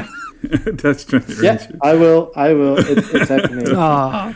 Okay, that's so cool. Thank you. And we have a piece of fan art. Yay! Fan art and our second meme. How do you feel about your first fan art? I feel great. Oh man, this is what it's like to get fan art. Yeah, it's an amazing feeling. I feel like he really captured the wood grain. It looks spot on. Yeah. I think, and I even see a little bit of Jasper in that chest, so he really did a great job. Some kind of Anyway, let's go to the next know. part. Constructed Chaos says, 4 adventurers awoke below the deck of a creaking wooden ship in still waters, but they had no memory of how or why they had come aboard. The ship delivered them to a vile bulk of unknown location, where time stood still and all was death and decay. After fighting their way back to reality, the adventurers came to recall that they had been in the town of Salvation when it mysteriously disappeared, and they were the only survivors. Ooh. Intrigue. Immediately. Yeah, I love memory loss. I love not knowing the heck where you are. I love all these parts about any adventure, you know. Yeah. So when I started reading, and I think that I might have had a bit more context. I don't know if that influenced it, but I had been speaking to Constructed Chaos earlier, and I saw it as if they had actually also died in this town, Salvation, and they were sort of brought to a sort of afterlife on board of this ship, right? And they got to this location, like some sort of hell, and then they fought their way back to life, as it were, or the material plane, whatever. Could be the case. Yeah. But I interpreted it like that. So correct me if I'm wrong. Anywho, I thought it was pretty awesome. That's an amazing way to start it.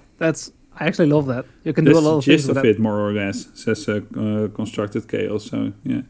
Yeah, Allard, keep on going because I interrupted you, but I saw Constructed Chaos. Oh, no, definitely. No, I was just thinking, like, I immediately start like, okay, what could I do with it? But you could definitely do some cool stuff with that, I think. Like having players, they basically play as their ghost then, I guess. Or if they died. It's... Yeah. It's like Lost. You play Lost, the Dungeons & Dragons game. Yeah. It's like you start with the plane crash, and it's like you were in purgatory all along. Yeah. Don't spoil it. But... All right, watch the series. Yeah. Well, it's kind of the good place. Anyway, let's stop there, right? With the comparisons. So Constructed Chaos says the campaign is still ongoing. There are more details that I don't want to reveal yet. Haha. When they got back to reality, they were also blamed for the destruction of the town.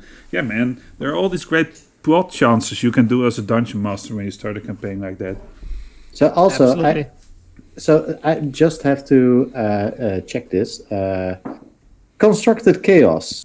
Help. So a question for you. Because Constructed Chaos, they are also streamers. So I want to do a quick shout out. They are streaming every Wednesday, 7 p.m. CST. So you're based in the US, I assume, or Canada. So go check them out on Twitch and on YouTube, Constructed Chaos. But I was wondering, so this is this part of the current campaign that you're running for your live stream? Yep, US, they say. All right. Welcome and thanks for joining us. Exactly. Yeah. Okay. Thanks so much for the shout out. Yes. And yes, that's the campaign that we run. Okay. That's cool. All right, cool. So we can if still we tune in. want to see this thing for ourselves, we can go to your YouTube channel and watch it. Not too So late. cool. So did we do you justice, or do you want us to go on about this? Because I think we all think it's pretty cool, but at the same time, it's a difficult thing to elaborate more on, because this can go on for ages, probably. It could. Yeah. Cool. Yeah. We'll see what you answer. The adventurers are now searching for answers, Constructed Chaos says. So Cool. So thank you for your answer and for being here tonight. yeah, thank you very much. Hannah says, Dungeon Master had us meet in town. The town had a seer who was visiting, who gave us each a vision. We were all there for different reasons. We stuck together because the town was attacked by our nation's enemy in the war. We defended the town from the attack with the help of their 2 city guards. City was destroyed. One of the guards died. We and the remaining guard, Felix, led the survivors to another town. Felix stuck with us. Now, to spoil this a bit, because this is the 2-parter I'm talking about, so we'll be seeing a second part to this question because I think Hannah is in chat. And so Hannah now knows Yes. this is mine. Yeah, there Welcome, you go. and thanks for joining us tonight, Hannah. Yeah, and I really wanted this to be a two-parter because I think the second part makes what's happening in the first part such a cool thing. But let's first approach it as it is, you know. I like adventures that start with conflict, which is Is this true? I really like it, but I like every kind. I like my inn adventures as well that start in an inn and at the start mysteriously. But I like the for example, in books where you have this scene where you don't really yet know what's happening, but there's conflict immediately, and you have to choose sides. That's always been very interesting to me. I'll actually be playing this game tonight, says Hannah. Oh, so, awesome. Cool. Yeah. So what do you think of such a start, Allard? I mean, I think, again, there is no best way to do things, but it's definitely a great way to start things. Like, if you have your players immediately on edge, it already skips you meet in a tavern and the sometimes awkward way that people will start to come together in a tavern. Because, I've had it myself as a player, where you're like, okay, so you know where the DM wants you to be, but you also don't want to force it too much, I guess. So you start to try to organically, as a player, bring the party together and find everyone in the tavern, but you also want to act in character, and it can be a bit boring sometimes. So if you just say, for example, you drop out of an airplane and this is what's happening, you've been sent on this mission for this and this reason, figure it out, then your players will be immediately on edge. And I don't know, it feels like it makes them even more creative, because you immediately send their brain into overdrive and maybe even a rush of adrenaline. I don't know. Yeah. Yeah, sure. Yeah. Well, I like those rushes of adrenaline as a player. We had it on the last session of the Precipice of Dreams. I was all hyped up, really, my heart was beating. I like that this game does that to you. I also have to say that Hannah gave us an answer in a previous Talking Void, which was awesome as well, where it was about this girl who disappeared from the world because the goddess took her away, and then her love interest didn't know she existed anymore. I'm not crying, you're crying. You answer. Yeah. Yeah, that was pretty impressive. It was really impressive. And then the guy who loved her saw this cupcake in his room and suddenly started crying, but he didn't know why. Oh man, that was such a great answer as well, and we really had a blast discussing that one. So this is awesome. The second entry of Hannah in our show, and I really hearing this appreciate it. Hearing this answer, I was reminded of two things, actually. One is that I did a similar thing for my Curse of Strahd campaign that I DM'd. I started everyone off with a different vision. Like the vision was the same, but they all got different pieces of a puzzle in hopes to bring them together when they were finally arriving in Barovia and stuff.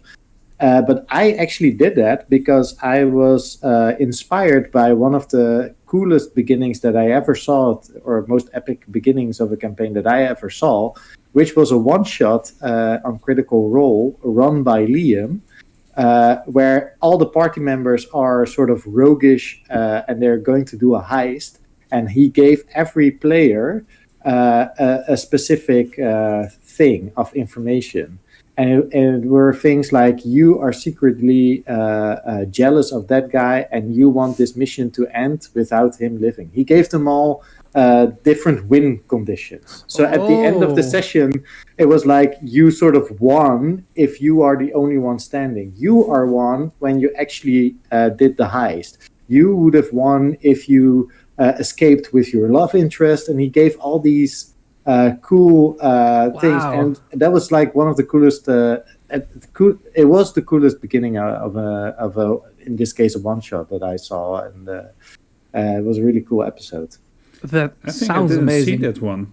It was basically a sort of, in Werewolves, the game where you sit Yeah. around and they all have their different, like you have Cupid and you have the werewolves, of course. He basically all gave them one of those roles, right? And that was really awesome, awesome one shot. I definitely recommend checking it out because when he explains it, the show starts off with him explaining or telling what he told all the players, and it's animated, so you're immediately like invested in it because the way that's he amazing. tells it, it's really cool, and you have pictures that go with it.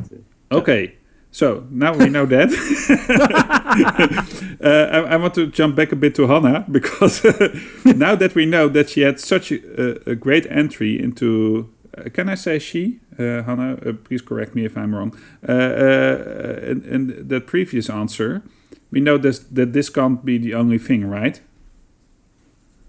There has to be I think so. a kick There has to to be this more. story, right? She is right, okay. So let's go to the second part, right? Yes, please. Yeah, it made me curious. 2 years in and out of game, and 10 levels later, Felix is still with us, and my warlock plans on proposing to him next session. Found out the whole reason he was in town was because he was a spy for the nation who attacked, but he wasn't warned of the attack ahead of time because it was done by some rebels. Wow. Okay. I love these things. Yep. That's amazing. Yeah, Really Yeah, well that- done. yeah. And you have a great DM. You have 2 great DMs, it seems, because you were in 2 different campaigns. And good night, Eric. There are just these stories that really bring it home, and this is one of them, I think. Again, thank you. Yeah. So I don't know if you want to add to this, Hannah, because I think it says it all. Because when I started reading this, I thought, yeah, it's cool. It's cool from a perspective of a political campaign or a thing happening. In itself, it's a cool opening. But to have it, to have these implications that run for 2 years and will have an impact later on in such a beautiful manner, which might not have been beautiful at all because you might have felt really betrayed. It's just great. Playing the long con. That's great. Yeah. Also, not only great DM, but also great players, right? I think this seems like really Absolutely. Yeah. something Good that table. just worked together to create this awesome story payoff after 2 years. So Hannah says, the campaign has been so much fun. I'm playing a water genasi warlock who started with no memories. So the party has helped my character find out who she is. She is now a ship captain. Her father was a legendary pirate. Yeah, Cool. Yeah. So I hope we did you justice, Hannah, and also in the throwback to the previous answer you had for us. But I have to go on because we're running late a bit. But, we're never running late because we're running as long as we run, actually. But I have a habit of not being able to stop.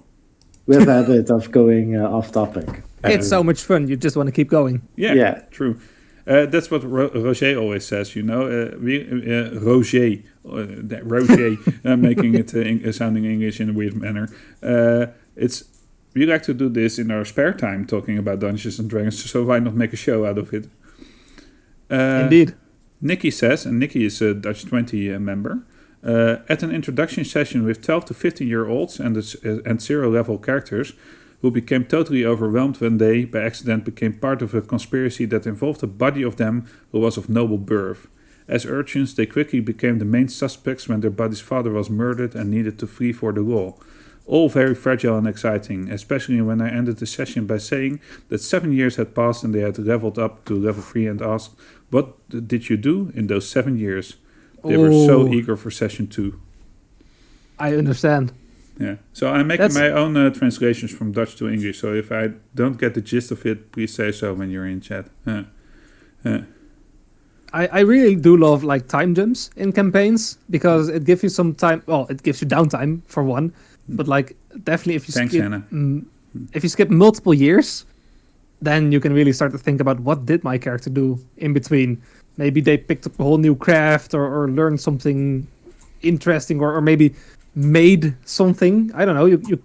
The possibilities are endless. 7 years is a big gap. That's a big gap, yeah. To have to think about what your character did in 7. I mean, sometimes you play like 10 sessions and only, maybe a couple of days have passed. Not even 7 days. Yeah. So to have a session end saying that Your 7 first years has passed. session end. Yeah, right? exactly. yeah. This is your introduction to D&D. Yeah. Welcome. I'm just wondering whether this was a trick by the DM who likes elaborate backstories and who had players that didn't write any backstories, and he's like, "I'm going to force you to write backstories." He's like, I can do anything with this. 7 years later, tell me everything that happened. No, but it is awesome. It's awesome to fill in those gaps. As a player and as a DM, I can totally see how this would be totally awesome to have as your first session, and specifically the ending, of course, where you're like, 7 years. Yeah, so we had a flash forward, and we had let's start at the beginning one. We had a double one, and I promise you the DM perspective on the player's perspective one. So that's the last one we'll be doing after this. And we had the double player experience, who were in Allard's game. So I think we had some pretty unique stories to tell this evening. I've had a blast listening to them. Yeah. So let's go into the last one then. By the way, in chat it says Constructed Chaos says there's so much depth here. Well, thank you, but you might be referring to the answer though. To the answers, yes. And Mireille says a 13,000 year instant jump then just feels sudden. Yeah, that was in my campaign. They made a 13,000 year jump. Oh, wow. Which I didn't see coming, so that was the other fun part of that one. Keep showing your toes as well. I suggested it to them because I thought they would deny that option, but then they didn't. They took it. Yeah, they took it. So I had to rewrite my campaign for a bit. Yeah, exactly. Let's go into the last one then. So this is the Dungeon Master perspective.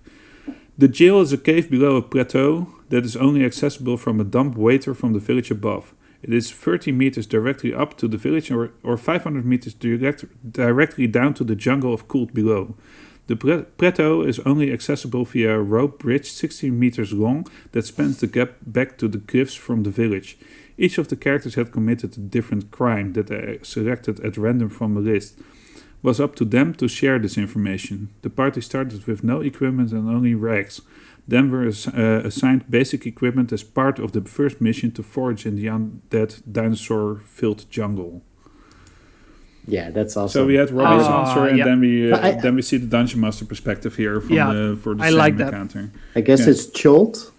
Cholt, yeah, cool. Yeah, I feel like I know that name from somewhere. Yeah, I think it's so maybe it's part of the Forgotten Realms. Is it from a certain campaign setting or? I think it's from the Forgotten Realms, right? Yeah. Yeah, Tombs of Annihilation is set in there.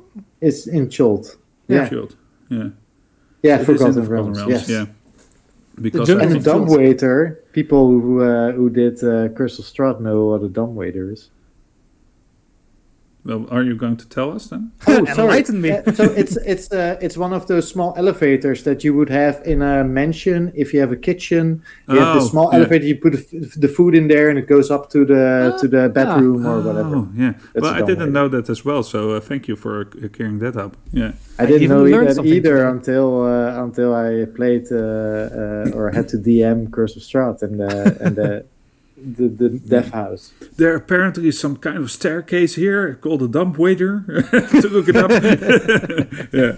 Like, this waiter is really dumb. I don't know why. I don't know why What are it's they talking important. about? And he reaches from the 500 meters. I don't know what. That's Very long arms, very long arms. Yep. Oh, here goes Ashley. Not entirely my idea. I riffed on the great Dale Friesen's campaign, but I had to have so much trust from my players for this to work. I had played with 2 before, but 2 were new to me and I was a brand new player. They genuinely started with nothing and then were given weapons, a bit of armor, etc. All had flaws, were slightly broken or rubbish, exactly what you would give a prisoner, would give prisoners on work detail. Yeah. So, because this was put on our own Facebook channel, what was it? Was it on Insta? No, I can't remember.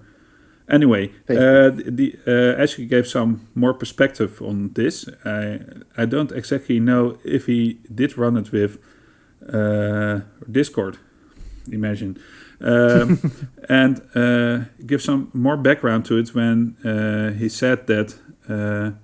did you actually do this also with another party that didn't like how this started off? Because they didn't like that they didn't have starting equipment.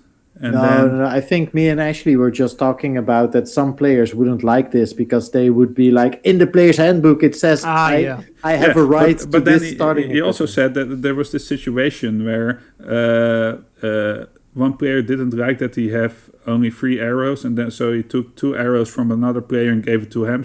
So then the other player had only 1 arrow, and then the other one had 5. That made for another bit of discourse, I think. I did that, yes. Yeah, so it's a pretty cool thing to do. And, you know, this is the thing about role-playing games. You have to trust your dungeon master that he is going to grant you an amazing journey on this adventure that you're going to have. So if you start out with nothing, well, unless he lets you die for some reason in a cell after 20 years of service, which is pretty strange because that makes for a really dumb adventure, you will certainly get to do stuff, you know, and you will eventually get that magic sword +3, for example, along the journey. Just trust your dungeon master that he does a great job at it, and Or she. or she Yeah, or they. yeah. Go with the flow. You can go with the flow. Most definitely. Yeah, and I think this is a great example of that. And I love because the Robbie answer was had this kind of thing where, man, we were given this impossible situation. Dinosaurs were hunting us. There was this road bridge, and man. Everything was just mad. It sounds very chaotic from that perspective. Yeah. And this is like he knows the situation. It's a 500-meter drop. It's 30 meters up, and there's this. So he knew what was going to happen, and he had control over the situation. There was a method to the madness. Yeah, exactly. They had to get some crazy stuff for the masters too. A T-Rex eyeball, fresh only. The head of a giant spider. Basically spent 30 minutes arguing about what to do. So I attacked them with a bunch of tiny dinosaurs. Only 4 hit points each, but there was 20 of them. Not my fault. They were shouting at each other in the Chult dungeon jungle. That's That's dangerous. how it works. Shouldn't do that. Yeah. In any jungle, by the way. Basically, yeah. So this is not even for tabletop RPGs. This is just general life advice. Dreaming in the jungle. Don't usually eat not the a weird great fruit. Don't eat the weird fruit. And don't eat the weird fruit. Nope, that's true. Yeah. Don't try to pet the furry creature. Yeah. So that's the last answer of the evening. Awesome. And a good one at that. Yeah, really good. Allard, do you want to I add would love something to to these about 12 to 15 answers that we have had about? Well, this there was a topic? lot.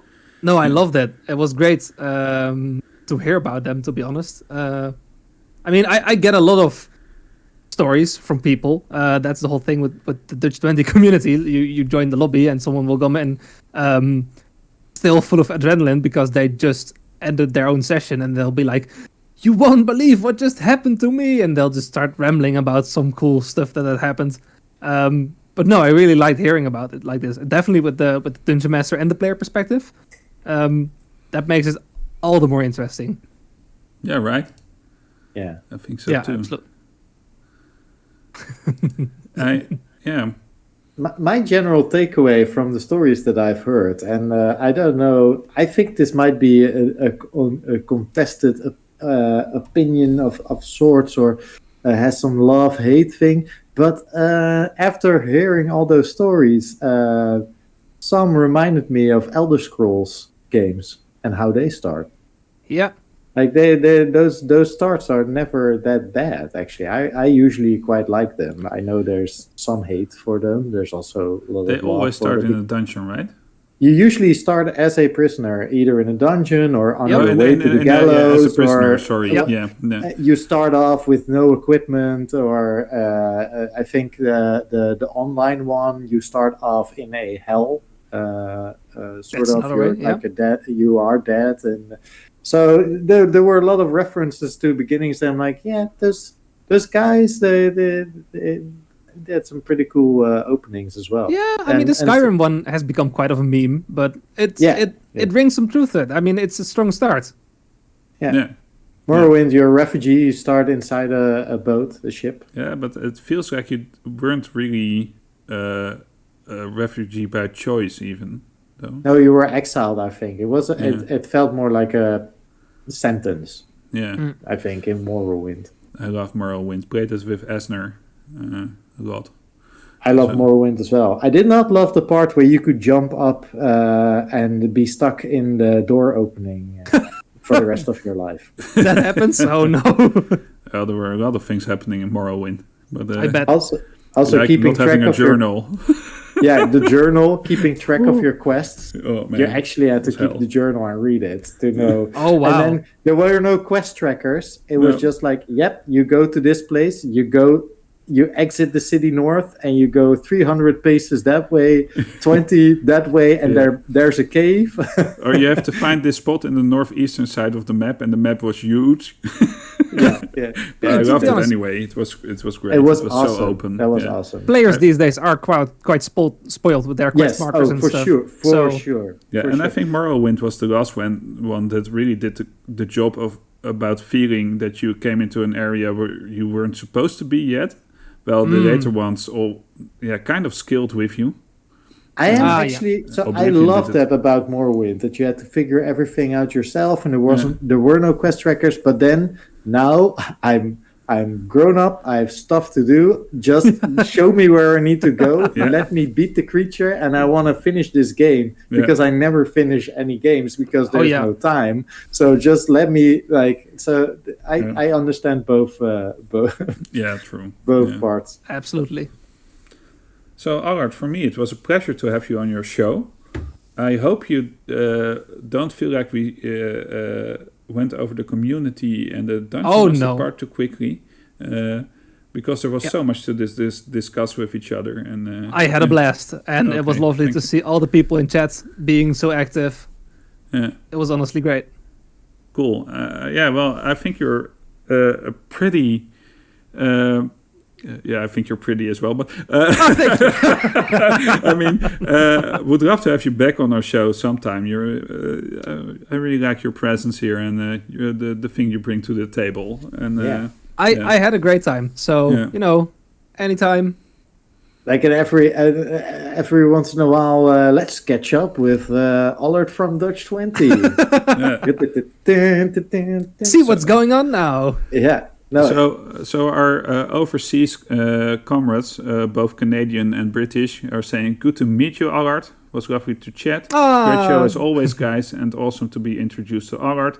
So you've reached beyond the Dutch borders now, Allard. Yeah. I'm sorry, our community is only in Dutch. It's our curse and it's our blessing.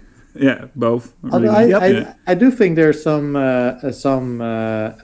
non-Dutch people in on the Discord server. There's some non-Dutch native speaking. So there's some English every now and then. Yeah, Yeah, there are some Yeah. students I think that are like living in Utrecht or whatever, but from all over the place, and they still want to play Dungeons and Dragons. So Yeah. Yeah. If you're Um, Holland, you want to play Dungeons and Dragons, go to the Dutch 20 or Discord server. there's a reason we went from the Dutch D&D community to Dutch 20, and that's because we focus on everything now, everything under the sun. Yeah. That's So good of you to say any that. tabletop RPG, yeah. Yeah, So I started off with really talking about tabletop RPGs in general, and then I don't know, because it's when you join the community and you're active on social media, you do these streams and stuff, you sort of tend to narrow it down to Dungeons and Dragons because that's a term that people understand. But yes, definitely tabletop RPGs in general. Yeah, there's some because cool Dungeons ones out and there. Dragons is not the only one that I play for sure. So It's the most well-known one. but it's the most well known. True. So I'm going to leave you. Probably not, because we will probably be discussing a bit more. With did I? No, okay, I copied, doubled something. The topic of the next Talking Void, that will be: what was the experience that made you never want to quit playing Dungeons and wow. Dragons? Ooh, that's a good one. That's a really good question. Thank you. And Dungeons and Dragons, I got triggered, of course, can be RPGs, you know? Yeah, tabletop Yeah, RPGs. anything. Yeah. So that will be the topic of the next Talking Void in 2 weeks. Cool. 9 o'clock on Tuesday. Who will be your guest? Can I be your guest again? Because I love this. No, you can't. Oh no. Well, I think it's either Erik or Jin. Okay. I can't remember. But it will be one of those. And we'll be having a lot of fun again. Yeah. Because you always start off the series and Roger always ends the series. And then there's Erik and Jin. I think it's Erik, yeah. But I'll be coming with some confirmation about that in the next Precipice of Dreams episode. Yes. And if it's Erik, then there will be lots more laughter for Michel's video cut. It's Erik, says Ralpher. So, yeah, it's Erik. Yeah, I'm bad at those things. Well, I'm not real. Well, I just don't care. that's the thing. We'll be having a blast in 2 weeks again, and until then, we have the Precipice of Dreams next week on Monday, 8:30. Central European time, and 9 o'clock on Tuesday, Jasper's Laboratory. You see, I said it normally now, where I will be doing some session preparation and probably continuing the thing we designed last week and expanding on that thing, where we will be doing stuff with Pleasantville and with Michel's idea of something happening with a shed or condemned housing. So, yeah. Cool. Yeah. Amazing. Yeah. That was my riff on the basement. The foundation I would build it, sort of.